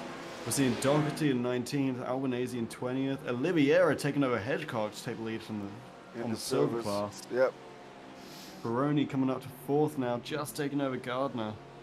It's looking like a tough race. Yeah, Gardner here is trying to chase down Perrone. You know, at the end of the day, one's in a Porsche, one's in the BMW. There doesn't seem to be a favoured one. We saw 3 BMs in the last one take the victories, take the top 3 spots, but then we got a Porsche, Merc, and a Porsche. So, you know, there doesn't seem to be much consistency between them. It'd be interesting to see how the Merc gets on at some of the tracks. Dadswell's just gone fast Papiola there and is now chasing down Gardner. Mark Sykes is trying to recover. He's at the back end of the bronzes currently. And Benji McCluskey here and Gaza Williams and Papiola are all coming back together again. 44 minutes left. You know, we're going to start seeing the cars just kind of spread out and settle down, I think, now, Matt, as well. Yeah, we are. And they've just got to kind of get into their groove. I mean, this is going to be a game of consistency from now on. Once everything spreads out, you've just got to be consistent. I mean, 50 minutes in, the sprint would have already finished by this point, so you got to think maybe some fatigue might be setting on the drivers soon. Well, we did have, yeah, we kind of did have that technical issue during the changeover, which just for some bizarre reason wouldn't let us watch it at all. But here's Doherty and Meacham. So Doherty there in the BMW on the left, Meacham in the Audi on the right, and that is Doherty through on Baz Meacham. So Doherty has through, the bronze has passed the silver, and there in the background is and there is Albanese behind him. Obviously, Williams is still locked in that battle as well. He's still got Papiola behind, Dadswell in front. Behind Papiola, Benji McCluskey. Can you get on board with it and try and help him out? That would be great if they could, but it's never easy. With 43 on the clock, never is. With 43 on the clock still. I mean, we got to give it up to Dadswell as well. Think about that. He has had an absolute war to fight through so far. Starting off at the back of the pack after winning the sprint and getting in an instant with Dory and Martello. And he's climbed his way all back up to 6th. So he's doing pretty good so far for the golds. I mean, we could be looking at 42 minutes remaining. I mean, obviously we're going to see it spread out a bit, but Dadswell's got to be feeling good about himself. Maybe trying to catch up with Gardner and Perrone. Get a little bit of revenge on Perrone. Well, maybe. He's got to be looking forward. Welcome, Dan Peoples, into chat. Hope you are well. Yes, for a minute on your last question. That's hopefully be resolved over the next few days. But just to basically give you something actually where it's not jumping around and stuttering around. That's why it's where it is. But McCluskey and Papiola here are kind of going at each other. McCluskey is in the Merc, Papiola in the Porsche. I don't know where I would be now. Normally when I run sort of a long endurance, almost like I say it's an endurance. Oh, Papiola's got round. Oh no! Papiola's going round. He's now lost a position to Fletcher. Unfortunate with Papiola, but a decent recovery there. I mean, he didn't lose too many spots. He's down to 10th. Yeah, he didn't lose a Quite position, nice. down to Dory. But Dory is now tucked up right behind him. Oh, this is close. Dory's on the inside on the run now. There's car number 19, Baz Meacham. Looks like he's been stopped and in the infield there. Not quite sure why that's going to happen. But Babiola, Dory and Carmelo Metello are in this freeway battle. DRS Esports sandwich over the Nxtgen Racing, Jamie Dory. Oh, Jamie. Oh, Dory taking over. What a turn by Dory. Hope they can keep that lead against Papiola, trying to get some defense going on. As we're saying, there's Williams taking over Dadswell. And Dadswell down to 8th. Maybe an incident there for Dadswell. He's dropping down a few places. He's gone into the pits. Oh, he's gone into the pits. Sorry, I can't read. No, that's Anyway. fine. Dadswell's gone into the pits. That's why he's gone down the order. So Dadswell has gone into the pit. So he's the first one to jump almost. So we'll see how this all pans out. But Babiola, Dory and Metello. Unfortunately for Dory, he's kind of got to get that car in the middle there. You want it there because if you leave the door open for one, Matt, you're going to leave the door open for the other one because the other one's going to try and follow him through. You got to close that door quick if you're going to let someone through. Yeah. I mean, this fight right now, this three-way fight, it's tough. It's tough. But yeah, that's the thing, I think, Matt, as well, is Papiola, Dory and Metello. The thing is, you've got two teammates either side. You know, Dory's almost like the ham between two bits of bread, almost. You know what I mean? Exactly, And, yeah. and Papiola will kind of hold up Dory if he needs to let Martello through. And then obviously try and give Martello that opportunity to overtake. But Dory's got to play it smart. He's got to look at whether or not he's going to jump Papiola. Oh, the door's been left open. But this is the problem. He's come off the line now. So if Martello slotted in on the inside run, there was a possibility, like he has now, he's going to get the draft. He needs almost Papiola to come across, like he has, to pull Martello in front of Dory. And that is what that teamwork is. But I think Dory has just gone peeling off down into the pits. He has done. So Jamie Dory into the pits. But that was kind of your epiphany of what teammates should do. Exactly, yeah. We got to applaud the strategy there by Martello and Papiola to be able to coordinate that perfectly. That was definitely good play by them. Good teamwork there. Yeah. I'm seeing Dory drop down the lines as he's going to the pit lane. Hedgecock as well now in there. Hedgecock was in second just behind Oliviera, but he's now dropped into the pit lane. So we'll have to see, as we said before, the pit lane's going to be the game changer. This could be real something. Once Sanchez and Watson and the top players start dropping into pit lanes, that's when things are really going to spice up. Yeah, absolutely. Why are they not? Because at the end of the day, you know, the pits is what can be absolutely incredible. You know what I mean? Exactly. And, you know, we're seeing Mark Fletcher. He's just putting in the fastest lap of the race because, you know, why not halfway through with, you know, 22 minutes gone already. Mark Fletcher doing a 1:32.99 when everybody else is talking about going into the pits. He's absolutely flying. Obviously, we've seen the DRS Esports guys here at Metello and Papiola. They're not going to be wanting to try and push each other too hard because at the end of the day, they don't want to be that team that takes each other out. One of the things now is DeSantis and Watson are only basically about half a second back, and Watson is closing in that mighty powerful Merc. Yeah, he is. That Merc is strong. I mean, you said like not a lot of people like the Mercs, but they do get the job done when they need to. Yeah, and as we're saying, this Dadswell is now out of the pits. I believe Meacham and Sykes are as well. So we're gonna see some interesting changes. I mean, it's gonna be tough. Well, they've got to now look at their strategies, right? Because at the end of the day, Mark Sykes obviously hasn't pitted. Dadswell has. Jamie Dory has. Adam Hedgecock has.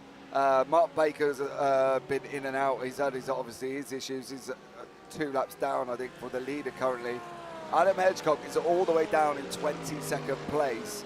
Dory is in front of him in 21st. Meacham is in 20th. But everybody above 18th have not pitted. So that's where it's going to be interesting. Yeah, and that's what he means. He's got to try and keep the gap. The pit lane time is between 57 and 59. Meacham's now in the pits. They're stopping at an average of about 23 to 24 seconds. So they've got to be looking at the fact that now is where they got to keep that gap.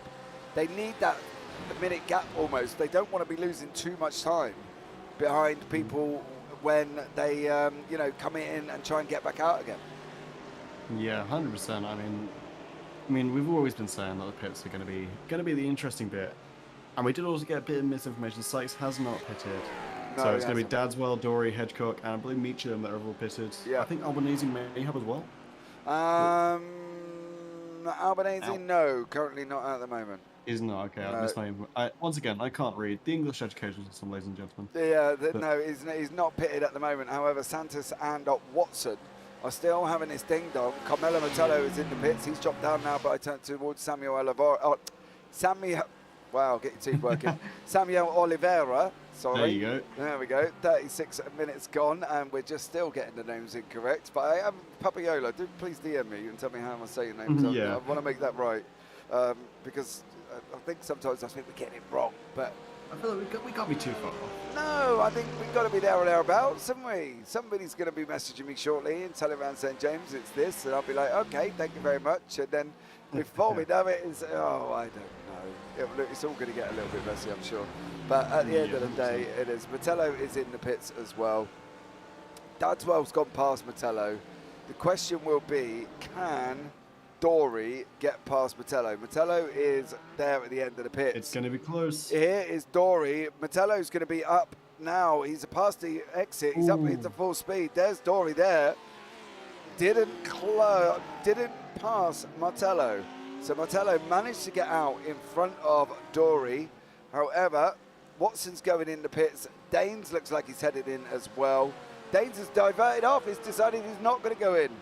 Follows Watson and then decides a little bit of mind games. Mark Fletcher still not in, but Adam Watson is going to be dropping down the order now due to the pits. Now that we've had one of the front runners dropping into the pits, that's where things are going to get interesting. Obviously, Danes maybe hoping to get a little bit of time on Watson, you know.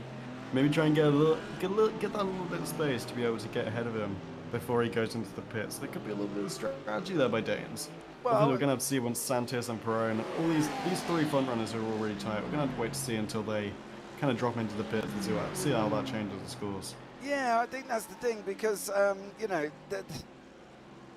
they've kind of going into the pits. They're looking at different strategies. We've seen this across the board, and now, you know, they're trying to think, okay, so what can I do to make this better? You know, Fletcher's climbing all over McCluskey here. We can see the visual ties, sector times at the bottom of the lap time history, sorry. And you can see Fletcher is visually quicker. Okay, he's visually quicker. He's now just climbing all over him. There are your sector ties. McCluskey now gets it wrong on the entrance into the last corner. Into going into turn 12. Sorry, I covered up what I was reading. Into turn 12. And now it's got Fletcher close right back up, even closer than he has. So they're either going to make a move here that both of these are going to go down the straight and Fletcher's going to get him into turn 1, Matt, or they're going to be looking at going into the pits together. Exactly. I mean, it's going to be tight. It's going to be tight. I mean, Fletcher, Fletcher and McCluskey have been fighting a lot. They're not going to the pits. They've been fighting for a long time. I mean, these two, they're pretty close. Fletcher looking like the faster racer so far. But they have been pretty close the entire race, so it's going to be interesting to see in these last 33 minutes what happens there. Yeah, exactly. As we can see there, Fletcher does pass McCluskey now, and that puts Fletcher on his way. Fastest man on a 1:32.88 was Chris Danes last time out for his last lap. So he is currently absolutely flying, his Danes, trying to keep as much gap as he can towards the guys behind him. So he doesn't want to get caught up here with Adam Watson, who clearly is doing rather well for himself and is exceptionally quick. So Exactly. I mean, we've got to give it up to Fletcher. I mean, he's a pretty fast racer. He's had one of the fastest races and one of the fastest laps, apologies. And believe me, correct me if I'm wrong, I believe there is a bonus point for the fastest lap. Yep. There is a bonus point. Now the scoring itself is a fairly bog standard scoring that we've all seen before, but they do get points for extra as well. So, you know, they've got the points for pole position in the sprint race and the fastest lap, and then they get the bonus points for the 2 points they get for pole position as well for the fastest lap, in the endurance. So, you know, there's pole position and fastest lap there all to be played for, plus your normal league points on top of that. So there's a lot that they can gain by going quick. Exactly, and McCluskey now heading into the pit lane, as well as Scott, I believe it is. So we've seen a lot of drops down now. McCluskey's done, now is the best time for him to pit. We've got a lot of people going into the pit. I believe that's Doherty as well. Yeah, we got McCluskey, Scott, Williams, and Doherty all entered into the pits there. So it's going to be quite a development now. The rush in that midfield is going to be absolutely unbelievable. And all we're going to see is basically people coming out. Watson's climbed up past. The most important thing for Watson is he's climbed past the pit runners. Dadswell has also climbed past the pit runners as well. So Dadswell, Watson, and Sykes. Sykes still hasn't pitted, mind you. He's still out there on his stuff that he's on. You can see the lap times. Lap 16 for Watson, which wasn't too far away on the last one. And as you can see, currently we're on lap 19. So Watson, Dadswell's going to be on 7 lap old tyres. Sykes not gone in yet. Oh, Santos and Peroni are pitting. That's going to be interesting. And the interesting thing is as well, is this man, Jamie Dorey, did not get past McCluskey. No, he did not. Yeah, he didn't get past the other pit runners. No, the other pit runners behind him, none of them cleared Watson. So definitely a good pit by Watson there. Now Danes is going to be all out on his own. Well, the top 2, 4, 6, 8 are all in the pits. Danes is the only one. Yep, and this is where we're going to need to see it now, because where will Watson come out in conjunction with this lot? He knows they're in the pits, but it's what he can do about it here tonight. So he's gone past one lot. He's gone past. He's going to keep climbing up the field. You see Watson's name going up there. He managed to climb to 3rd. Oh, chops the nose off Peroni.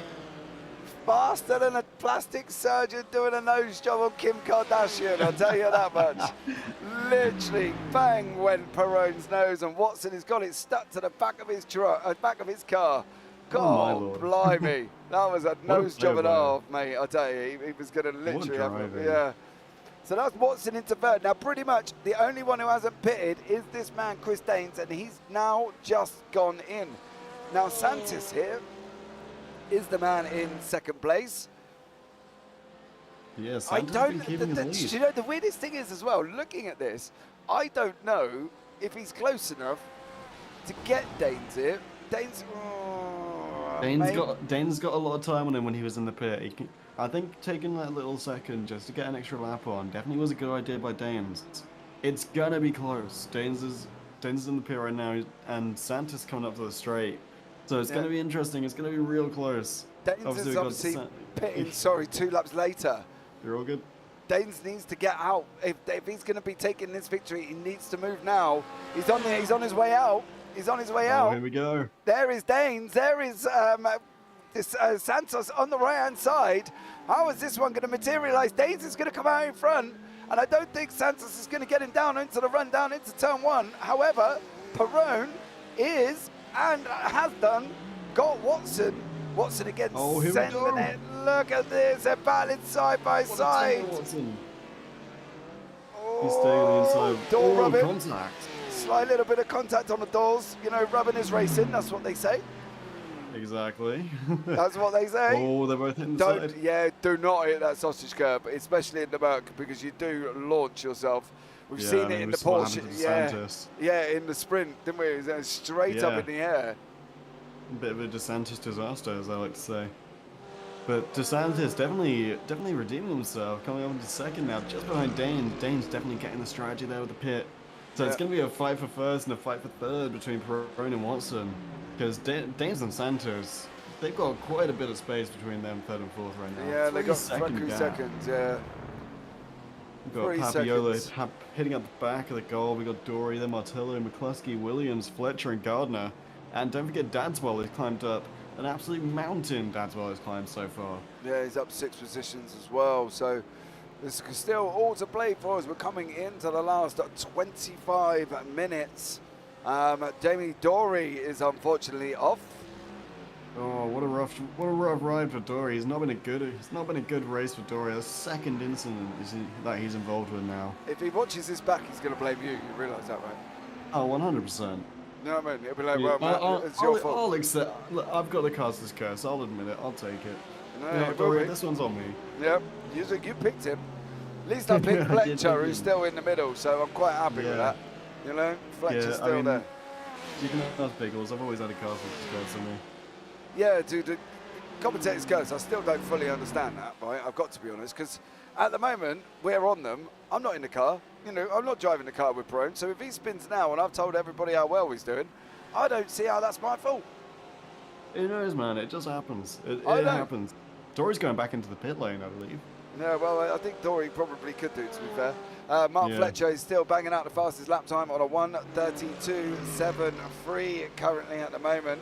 So the best times so far, 1:32 for golds, 1:33 for silver, and 1:34 for bronze. They're all doing pretty good, I've got to admit. Stark staying in the lead for bronze. We've got Oliviera taking up the lead, and Hedgecock not far behind in silver, and Danes with an amazing pit lane strategy, managed to keep the lead 2 seconds ahead of Santos now. Danes looking for the win, 25 minutes remaining. Obviously, they only have to pit once, so this could be it. Danes could be looking at a victory here. We'll have to see what happens. Obviously, a lot of time left. Yeah, a lot of time left. Obviously, we did have that delay between sessions, so we are running slightly behind schedule. Excuse me. Currently at the moment, but the cars are starting to spread out now. We can see Fletcher still doing a 1:32.73. Perrone there he's got basically Dadswell about 7 tenths back at the moment, and I think the interesting thing will be now whether or not Dadswell can close this gap over this guy, you know, over Perrone, because he's got a bit of time to try and close up. You know, he's a little bit faster in sector 1, which is obviously proving that he can close the gap, Matt, but he's still got 7 tenths to make up, and that's never easy. Exactly, but then again, 7 tenths to make up. He does have 24 minutes to do it to get into that third position. We've really got to, I've said this before, we've really got to give it up to Dadswell. I mean, starting in the last position with golds after winning the sprint, getting in an instant with Dory, and still managed to climb back up to 4th position. This is insane. Yeah. Dadswell is going to be one to watch throughout the rest of the series. Oh, absolutely. Absolutely. I think I think when you look at what we've got on track in the class of drivers, you know, there's nobody below 1.4K, 1.3K currently in the field, and the highest at the moment is Mark Fletcher, who's just over 6K. So the spread is huge, but also the fact that, you know, the times aren't that far apart. And I think that's the important thing to say, that they're not that far apart at the moment. Yeah, they really aren't. They're all pretty tight knit. I mean, obviously we've got a couple of the bronze ahead of Albanese right now. Stock and Doherty doing pretty well there. Stock keeping a 2-second lead above Doherty. Doherty having a 4-second lead over Albanese. Maybe a bit of an instant there. Who knows? And then we've got Watson and Dadswell pretty close. Oliviera not far behind Papiola in reality. No. But Fletcher keeping that fastest lap.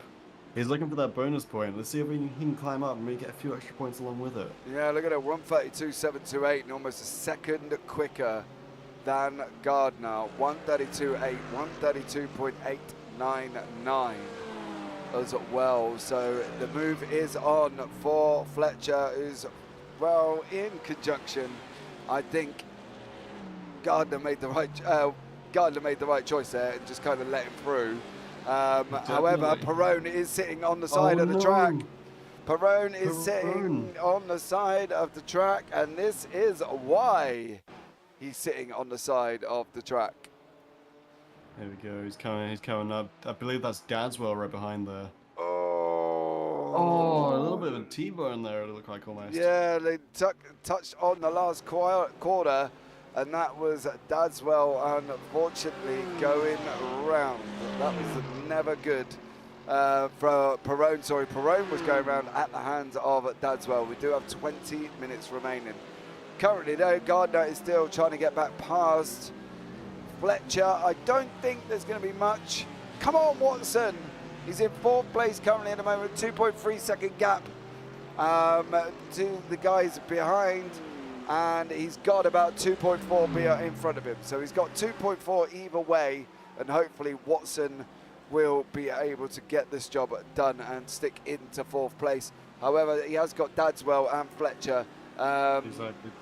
Two of the races to look at. I mean, yeah. I'm gonna be honest. We gotta keep our eyes on Fletcher for the endurance race, because he's been looking the most consistent. Obviously, he's keeping his race times pretty close together. So when it comes to that 2-hour endurance race, he's definitely going to be one to watch. Oh, without a shadow of a doubt. Absolutely. I think just by one race alone, you can tell where we're heading for the season. You know, Danes has put in a stellar run today. Santos has put in a stellar job. Dadswell, Fletcher, you know, they're all going to be involved in this top battle, I think, and that's going to be one of the important things. Down in silver, I'd love to see Oliveira and Hedgecock just go full bore at it all year. And I think, 100%. Yeah, I think Sykes was unlucky in race 2. I think he put it in this race, sorry, and I think he probably could have done a lot more compared to where he is now.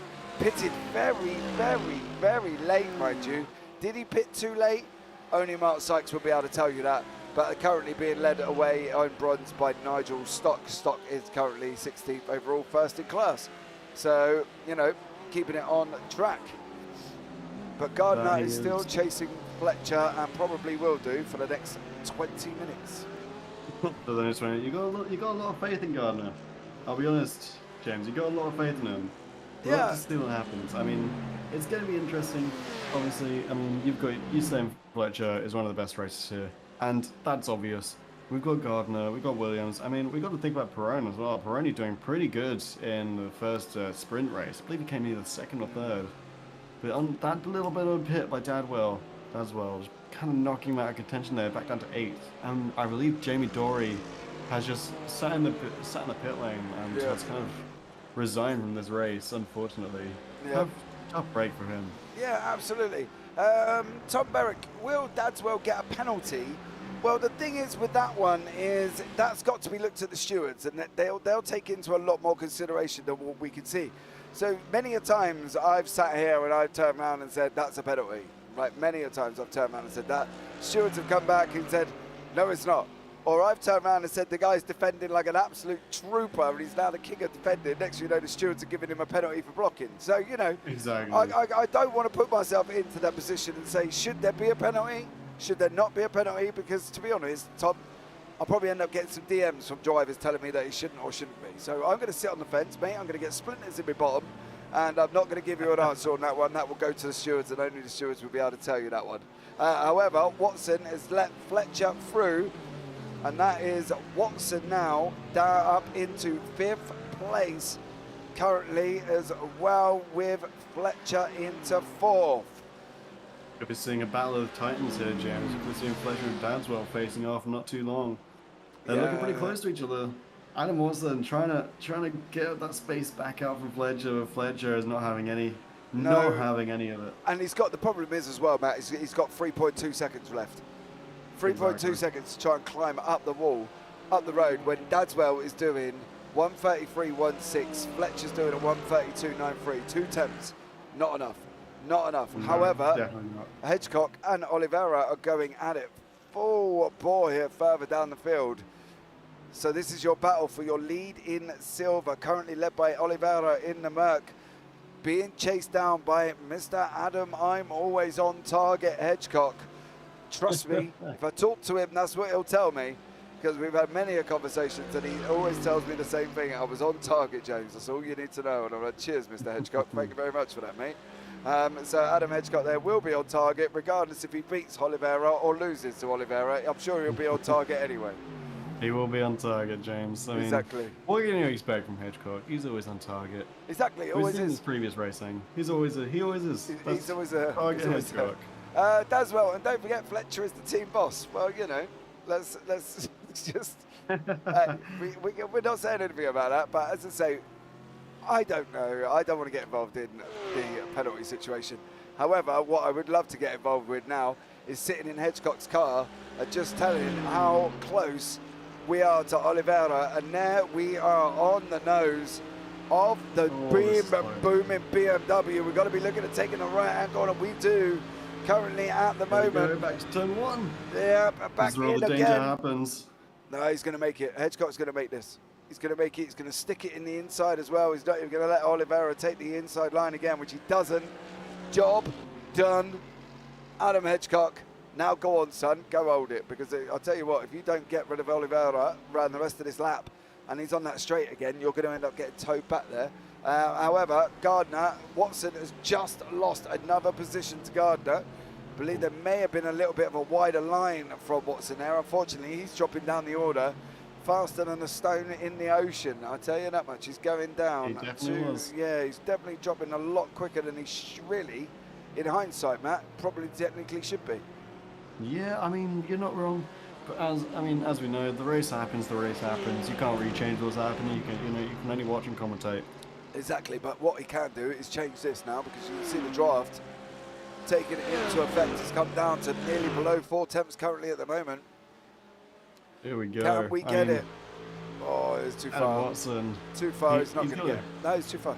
Not going to get it. Not going to get it unless he sends it. Unless he drives like a crazy man. Oh. Doesn't quite get it. But what he does manages to do as well, Gardner there was almost kind of put off by the fact that obviously Watson was looking at like he was going to come through on him.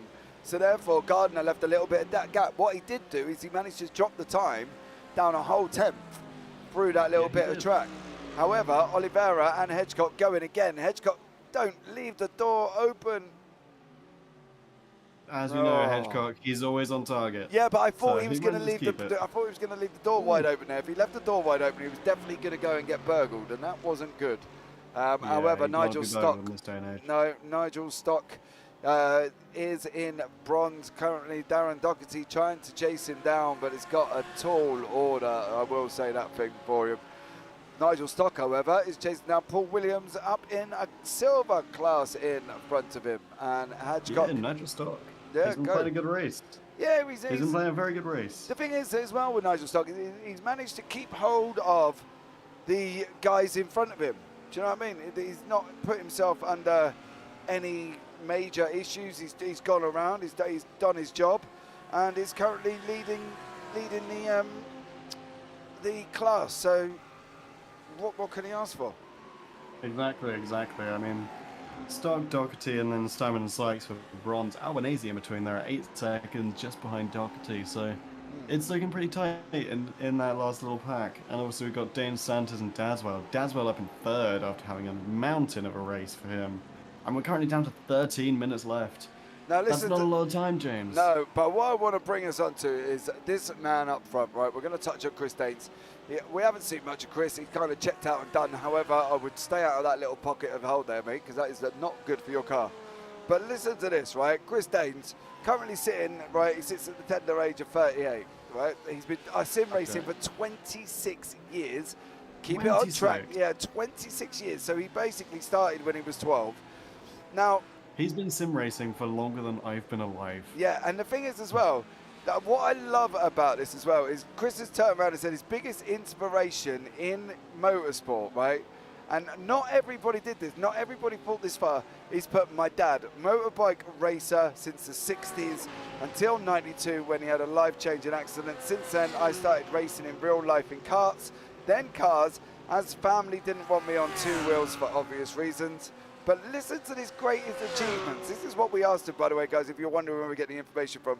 Here's the greatest achievement, Super 1 Series in 1999, finishing 16th in the UK, Swedish indoor champion in 2006. 24-hour Nordschleife champion in the TCR in iRacing in 2020, Nxtgen MX5 champion 2022 in iRacing, Nxtgen LMP2 champion in 2022 in iRacing, the first in Sebring 12-hour LMP2 2022 in iRacing, and the first in the LMP2 Division 2 in 2022 in iRacing. He has, Chris Daines, officially had a booming 2022 within iRacing, Matt. What more can we ask for from that? Honestly, I mean, he's a decorated individual. As you're going through that, Dadswell and Santos are fighting right now. Yeah. Dadswell having to get to second. Looking pretty tight on this turn, but it's looking like Dadswell might take it. What offense there by Dadswell. But we got to give it up for Daines. What a decorated career, racing for over 20 years. It's just unbelievable. You know, he's got more things on his greatest achievements, and I've probably got him what you might not remember. These his record of achievements we used to get from school. Little red folders with your certificates in. You know, he's got more in iRacing, and I've probably got him my whole record of achievement. It's unbelievable. Yeah, so it's insane. Some of it is just incredible. And without this information, guys, as well, you know, this is why we put these forms out and ask the drivers to fill this in so we can get this amazing information, because obviously, you know, it's our first time JPB broadcasting this series, so first time in here. So, you know, we're trying to put out, get as much information, gather information, so we got these sort of, but that is unbelievable from Chris Daines. It's 2022 in iRacing. It's just been amazing. It's been insane. Yeah. I mean, if you're gonna look at one of the more talented racers, it's gotta be Chris Daines. Yeah. I mean, he's been playing well. He's taken over Santos. He got his strategy right, and he's racing like a champion. Yeah, absolutely. And he's now, what, 6 seconds up the road? Yeah. He's pulled out an absolutely incredible gap here as Daines, so he's absolutely flying. Watson now, though, the problem for Watson is he's got Gardner a second in front, and he's got Williams about half a second behind, so he needs to either get a wriggle on, otherwise poor old Adam Watson there is going to be dropping further down the order. Don't forget, at one point he'd come out in third place from his pits and then ended up down the order, currently in sixth. I don't know why. Yeah, I don't know why that would come into it, you know, unless he's picked up damage on that Merc that we're not seeing. But at the moment, Williams sector times from Watson, you know, Williams is still a little bit, he's 2 times quicker in sector 1. Yeah, Williams is like 9,000ths of a second in sector 2. But Williams got to keep pushing it, because we've still got 9:24 on the clock. So there's still a chance he's going to get this position. There's not a chance to relax, even if you're Chris Daines. I mean, we got leading the classes right now. We got Chris Daines, Oliveira, and Stock. Oliveira taking back over Hedgecock. Always on target. Hedgecock maybe slipping a little bit. And if you want to talk about achievements, we got to talk about Nigel Stock. He's been racing for 5 years at the ripe old age of 32. He's been great championships in the Nxtgen and Crest Autosport I've put on, and he's been competitive for a while now. So Nigel Stock definitely doing some good racing going on. Yeah, playing his heart out. He's been around, he knows what he's doing. Do you know what I mean? He's no slouch either. You know, he's sitting in about a 1600 I rating at the moment for Crest Autosport. And at the end of the day, what Nigel, Watson. Ooh, Watson, that was wide. Wide. And that is one funky way of letting through Gaz Williams into 6th place. Now, I'm not going to say that's tactical. No, I don't think it was he can't tactics that. Unless he sat back. This could be an issue in terms of endurance, James. He could be feeling a little bit of fatigue there, maybe. Because we've got 8 minutes left. We've been racing for 52 minutes now. Maybe that could be taking a toll on Watson. Maybe the thing is as well, the problem is as well, is obviously he came out in 3rd place at the pits. He managed to hold on to 3rd. And now he's dropped down the order to 7th. If it is fatigue, he needs to seriously go away and think about, you know, I don't know, whatever they need to do to gain over the fatigue situation, so they're not sort of having this having these issues, because obviously that's a terrible drop so far. He's down 4 positions already. Hedgecock is still climbing all over the back here of Oliveira. Oliveira currently in 1st in silver, 12th overall. And he's not letting up on Hedgecock. Hedgecock there has really got his work cut out for him. So Exactly. we'll have to kind of Always see on what target, time. Hedgecock. Yeah, we have to see how he pans out. It's going to be tight though. 7 minutes is not a lot of time. No, it's about 5 laps. Yeah, around about One that. and a I half, think. 3, 4, 5. Yeah, 5 5 or laps. 6. Yeah, 5 a lap. It looks like Spock and Doherty are going to be fighting a little bit towards these last 7 minutes. Yeah, Sykes and Simon McCluskey. going to be fighting for 19th as well. Yeah, McCluskey and Martello were right up there, about half a second. Well, not even that. 1/10 back at the moment. Martello in the Porsche, McCluskey in the Mercedes. I think the thing here for McCluskey is how he drives this last 6 minutes. He can either be mega defensive on this run down into turn 10. You know, they haven't got the chicane, which is that just gone past it on the right hand side. That is, well, one hell of a corner with that chicane intact, I'll tell you that much. Yeah, that chicane is insane. Yeah. I would not want to be racing on that chicane. No, that's where I did the GT3 and the officials here with that chicane, and it was incredible. Tight all the way around, but McCluskey now has got to be whether or not he's going to be looking at trying to hug at the inside. But it could be that Martello might get him on this run now as they've gone on to the start-finishing straight, Matt. Exactly. I mean, the draft's going to have an effect here. And we go on to turn 1, the dreaded turn 1, which has seen many a driver get overtaken. But I think if I was McCluskey here, I think I'd want to be playing defensive. I mean, obviously, there's a 7-second gap between McCluskey and Pironi right now. Getting that up in 5.5 minutes is not going to be easy, or even, maybe not even possible. I'm not sure, James. No, I think the interesting thing here is Simon, Daniel Simon behind in the Mercedes, which is behind this Porsche, was being lapped, and I think that probably saved McCluskey here from the ever-looming Porsche front of Martello, which is right behind the car number 122. You can see it closing and closing and closing on us. So from his point of view, I think he's just got to kind of drive his heart out over the next 4 and change of time. Yeah. 5 minutes, roundabout. Not a lot of time. A third of the time that you'd see in the sprint. Benjamin McCluskey, he's playing a good defensive game, but he's got to really tighten up if he wants to stay ahead of Martello. Pironi 2 seconds ahead, 2 seconds behind Watson. Sorry, McCluskey 10 seconds behind Watson. Dadswell 5 seconds behind Danes. It's looking like Danes almost going to lap Jamie Dory down there 23rd. He did rejoin the race in the end. Yeah, well, he's already gone past, I can tell you now, he's gone past Dory, he's gone past Baker, he's gone past Baz Meacham, and he's gone past Simon in 20th. That's the blue on the timing tower on the left-hand side is the lapped cars. I can tell you how far he's gone past 4 seconds up the road from Sykes. So Sykes looks like he's been lapped as well. How is Albanese doing? Albanese is surviving. Currently not been lapped at the moment, but I believe Sykes has. Samuel Oliveira and Adam Hedgecock here, side by side. 3 minutes on the Hedgecock's got the inside. Hedgecock's got the inside to turn 1 as he comes down now, and Hedgecock is going to be through. You can't leave the door open because Oliveira is going to be looking at trying to bring that Merc up. Nope. Job done for Adam Hedgecock. Fair play to you.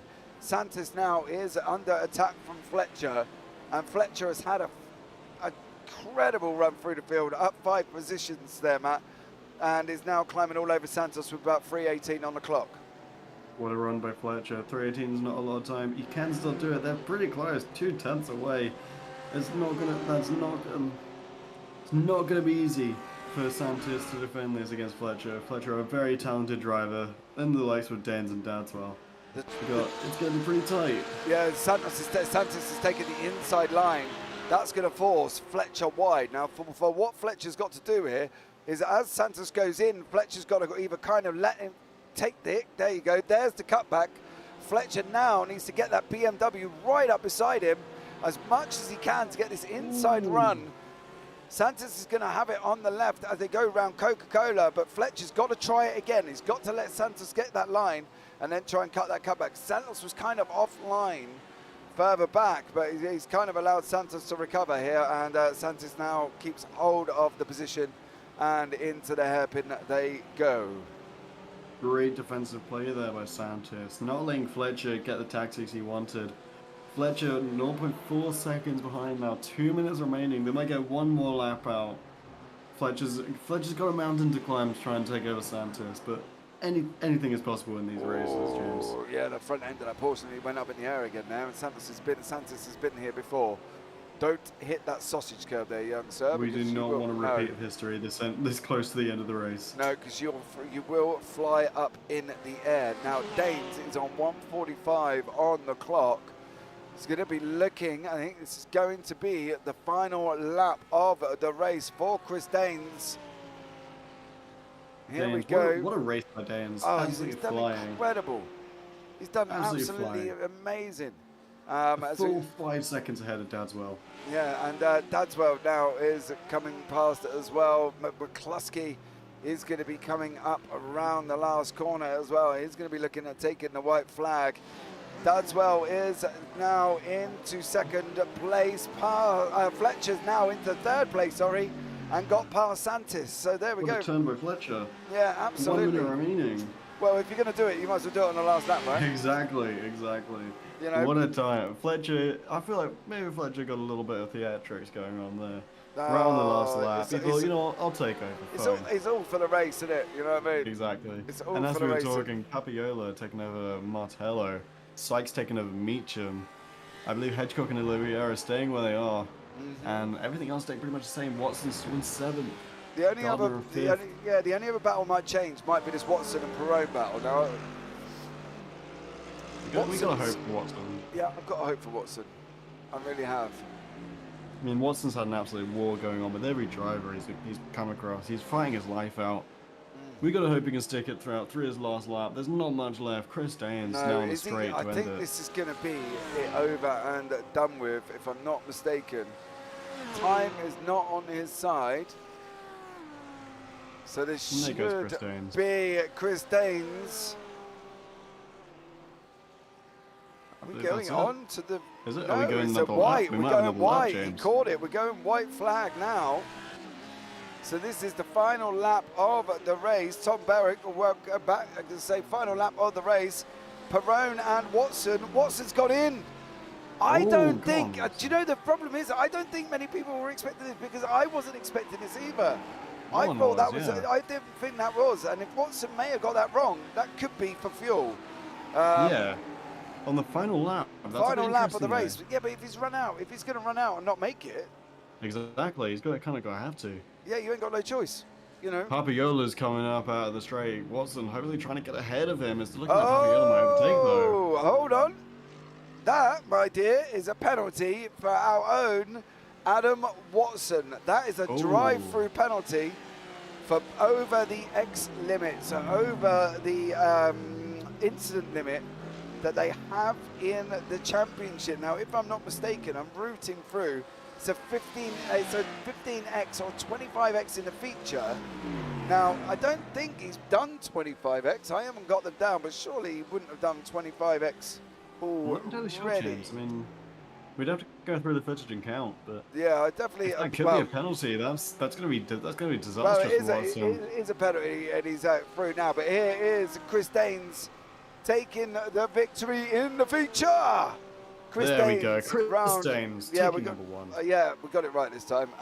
We got it right. Dadswell coming in second. Fletcher's going to be coming up for third. Yep. Santis coming in fourth after starting in first, keeping first for the majority of the race. Unfortunately, just couldn't hold on to it after the pit lane. Gardner and Williams, 5th and 6th. We're going to see Peroni coming up in 7th. Not able to beat out Williams. And see, we're going to have a fight between McCluskey and Papiola coming in for 8th and 9th. Yeah, McCluskey's clear. Papiola now goes into 9th place. That is not a good looking car. That is an Audi. Who is that? Car number 29. Car number 29. Adam Watson. That's the Merc. What did you get up to that I have not seen? Yeah, Hedgehog coming in 10th, by the way. Taking over Watson there. Watson coming in 12th. Olivier in 12th, probably. Apologies. Watson 11th. What What's happened? What is happening? I don't know, because Watson went into the pits and he had a penalty. Looked like he had a drive-through, come out the other side, right? Yeah. So I'm not entirely sure. He's gone. Hold on, I'm checking back through. Well, while he's checking He's gone into the pits there. Sorry, Yeah. I'm talking to myself now. No, go ahead, feel free. So he's gone into the pits there, and there's nothing after that. So I don't know. Interesting. We'll just go with that. Well, I mean, the race is over. You're getting your final table in, gents. That'll in just a second. We got Chris Danes coming in first. Clear winner by Chris Danes. Then we've got Dadswell, Mark Fletcher, and Rafael Santos taking up second, third, and fourth. Gardner, Williams, and Peroni taking up the next three spots, all in privateer. Then we've got Papiola for DRS Esports in ninth. Adam Hedgecock taking over Watson right at the end to get 10th.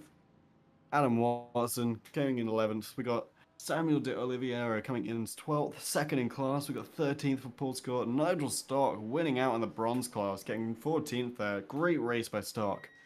Closely followed by Darren Doherty, Paul Williams, and Stefan Albanese. And here we're seeing Carbon Martello taking up the rear 18th. We got Mark Sykes 19th, Next Gen Racing, car number 666. We got Baz Meacham. We got Mark Baker, Daniel Simon, and obviously Jamie Dorey, both having quite a few incidents there in that race. Unfortunate for those two there. Yeah, and I'd like to point out that Sean Crowley Swash, I said Verano are the best before a wheel was turned. Yes, you did. You said the team Verano, so you didn't specify Danes. So let's give you we'll give you a little we'll give you a half a credit there, Sean. You didn't necessarily say it was going to be Chris Danes. You just classified the team. So technically, you were right, but 50% because you didn't say who it was or who it wasn't. That's my philosophy. I don't know, Sean. Exactly. You could be right, could be wrong. Who knows there as well? But absolutely, I'd say Altitude were the best on the night. See, now that's the thing, right? I think so. I think so as well. But then again, I suppose Hedgecock won his silver. Mark Fletcher went up all the way into third place. Watson had a somewhat up and down. Oh, excuse me. Oh. Well, I mean, we've got to think about Dadswell as well, climbing a mountain there. Yeah, Dadswell climbing a mountain to get into second. Exactly. Great race by him. Yeah, I think I'm there as well. I think a little bit of altitude may have been and done that as well. So, right, we've got some interviews waiting here as well for us. Let's see if I can. Here we go. Give me 2 seconds. Give me 2 seconds. While we're waiting, let's hear some support in the chat for your favorite drivers, guys. Obviously, we saw Chris Danes taking the win there, but give us some support in chat. Who's your favorites? Light them up. Yeah. So hopefully we'll have Adam Hedgecock in as well with Mark Fletcher. It's not allowing me to move it, so I am going to just give him a message, and hopefully we'll be able to get Mr. Hedgecock in to the booth. He says, Feels like you're physically pulling him right now. I'm physically trying. There he is. There is our very own Mr. Hedgecock into the booth. Adam, how are you, sir? Hi. Yeah, I'm tired. That race was hard. Yeah, that probably didn't help from the little bit of rain delay we had in the middle. Yeah, that was when you get in the zone. Yeah. To come out of that area and to have to refocus again, it takes a lot. But us professional athletes, we train for days like these. Oh, I full on all that training, that mental preparation, that beer lifting. It must have been stressful on your body to have that break in the middle, Mr. Hedgecock. I tell you, how did you ever recover from that? It was the extra protein in my curry before the race. That's what it was. Was it? Yeah, that was it. But tell us, were we on target, sir? To be honest, I didn't know where I was going to be today because, you've seen some of my races before. Like I'm not as quick as a lot of the guys here. So, and I was originally in gold. So I'd have been, I think I was still a second and a half slower than them a lap. So I'd have been a long way behind. And during the media sort of practice yesterday, I was in the Ferrari, and that was way off the pace as well. So I came in the BMW not really knowing what my target was. But it turns out that 2 wins was my target, apparently, because we hit it. Apparently. Well, look, at the end of the day, mate, you've had an absolutely barnstorming evening. Great start to the season. Off to Road America. The first of the endurance races. If we're doing that, how are you gonna get ready for that? I might have a Chinese takeaway, to be honest. Oh, okay. Maybe a little nap in Chinese. the afternoon. You got to get the duck pancakes if you're going for Chinese. I mean, Ducks are expensive now, man. Yeah, mate. Come on, Jesus. They still taste good, though. Yeah, I'm not saying they don't, mate, but have you not seen the news? You know what I mean? Price I mean, hikes of food. if you're going for an endurance race, you got to splash out if you want to get them good times. You know what I mean? Well, yeah, I suppose. Oh, of course, it's an endurance next time, isn't it? Oh, Yeah, that's what I just said to you. How are you? Sorry, I'm buzzing, mate. I've not won anything in ages. The last time I won anything was like £2 on a scratch card. Hey. I'm absolutely buzzing. I'm not really paying attention to what's All right, well, there you go. I'll tell you what then. We'll let you go and pay attention to somewhere. And as per normal, Mr. Adam Hedgecock, congratulations on your evening of wins. And we'll see you next week in Road America. Yeah. Awesome. Cheers, James. Cheers, mate. Have a good one. Cheers, mate. Right. Hold on. Adam, jump out for me. Thanks. There we go. Thanks, boss. Right, so let's see if we can now get somebody else into the booth this evening, and maybe we'll have to give him a little bit. Let's see if I can get Mark Fletcher. Let's see if I can get them into the booth. There you go. Somebody. Right. Let's see if I can. No, I can't still physically move these gentlemen. So while we're waiting. While we're waiting, Didn't you promise us some karaoke, James? No, I don't think I did. No, I don't think I did. I think we should be hearing some karaoke soon, James. Tom, first time watching good racing footage and commentary. Well done. Thank you very much for that there. Oh, as we are now Tom. joined in the booth by Mark Fletcher. Mark, how are you, young sir? Tired after that. That was pretty intense. That was.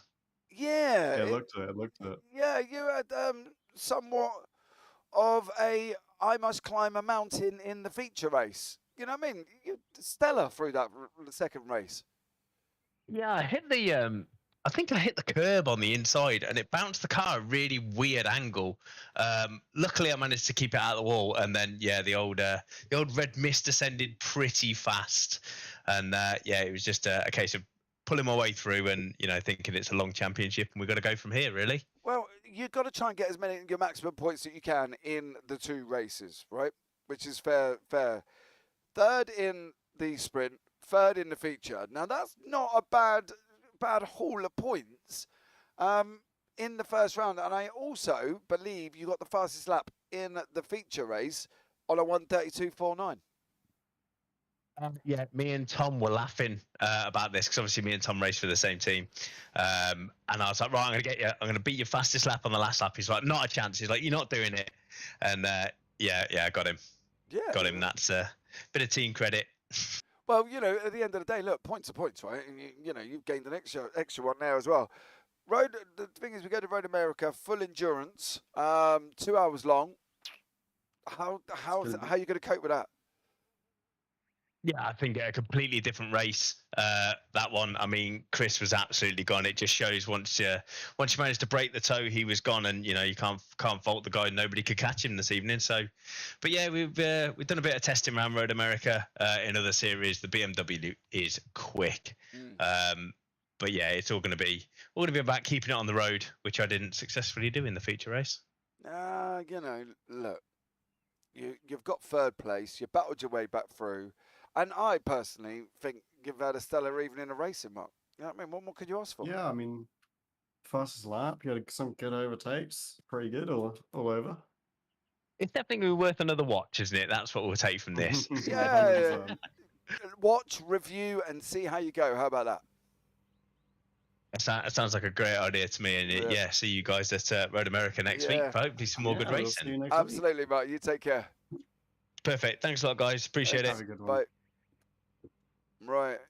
There we That go. was Mark Fletcher, ladies and gentlemen. Yeah, now we've got our winner and still can't pull into the booth is Chris Danes. Hopefully Chris will see that message as well, and he'll come and have a chat with me about his victory as well. You know, so look, at the end of the day, I think Chris has just done an exceptional job this evening. You know, he got his pit strategy right. He got his 6 seconds right. He got the gap that he needed. And here he is, sitting in the booth as the feature winner. Chris, welcome in. Thank you very much.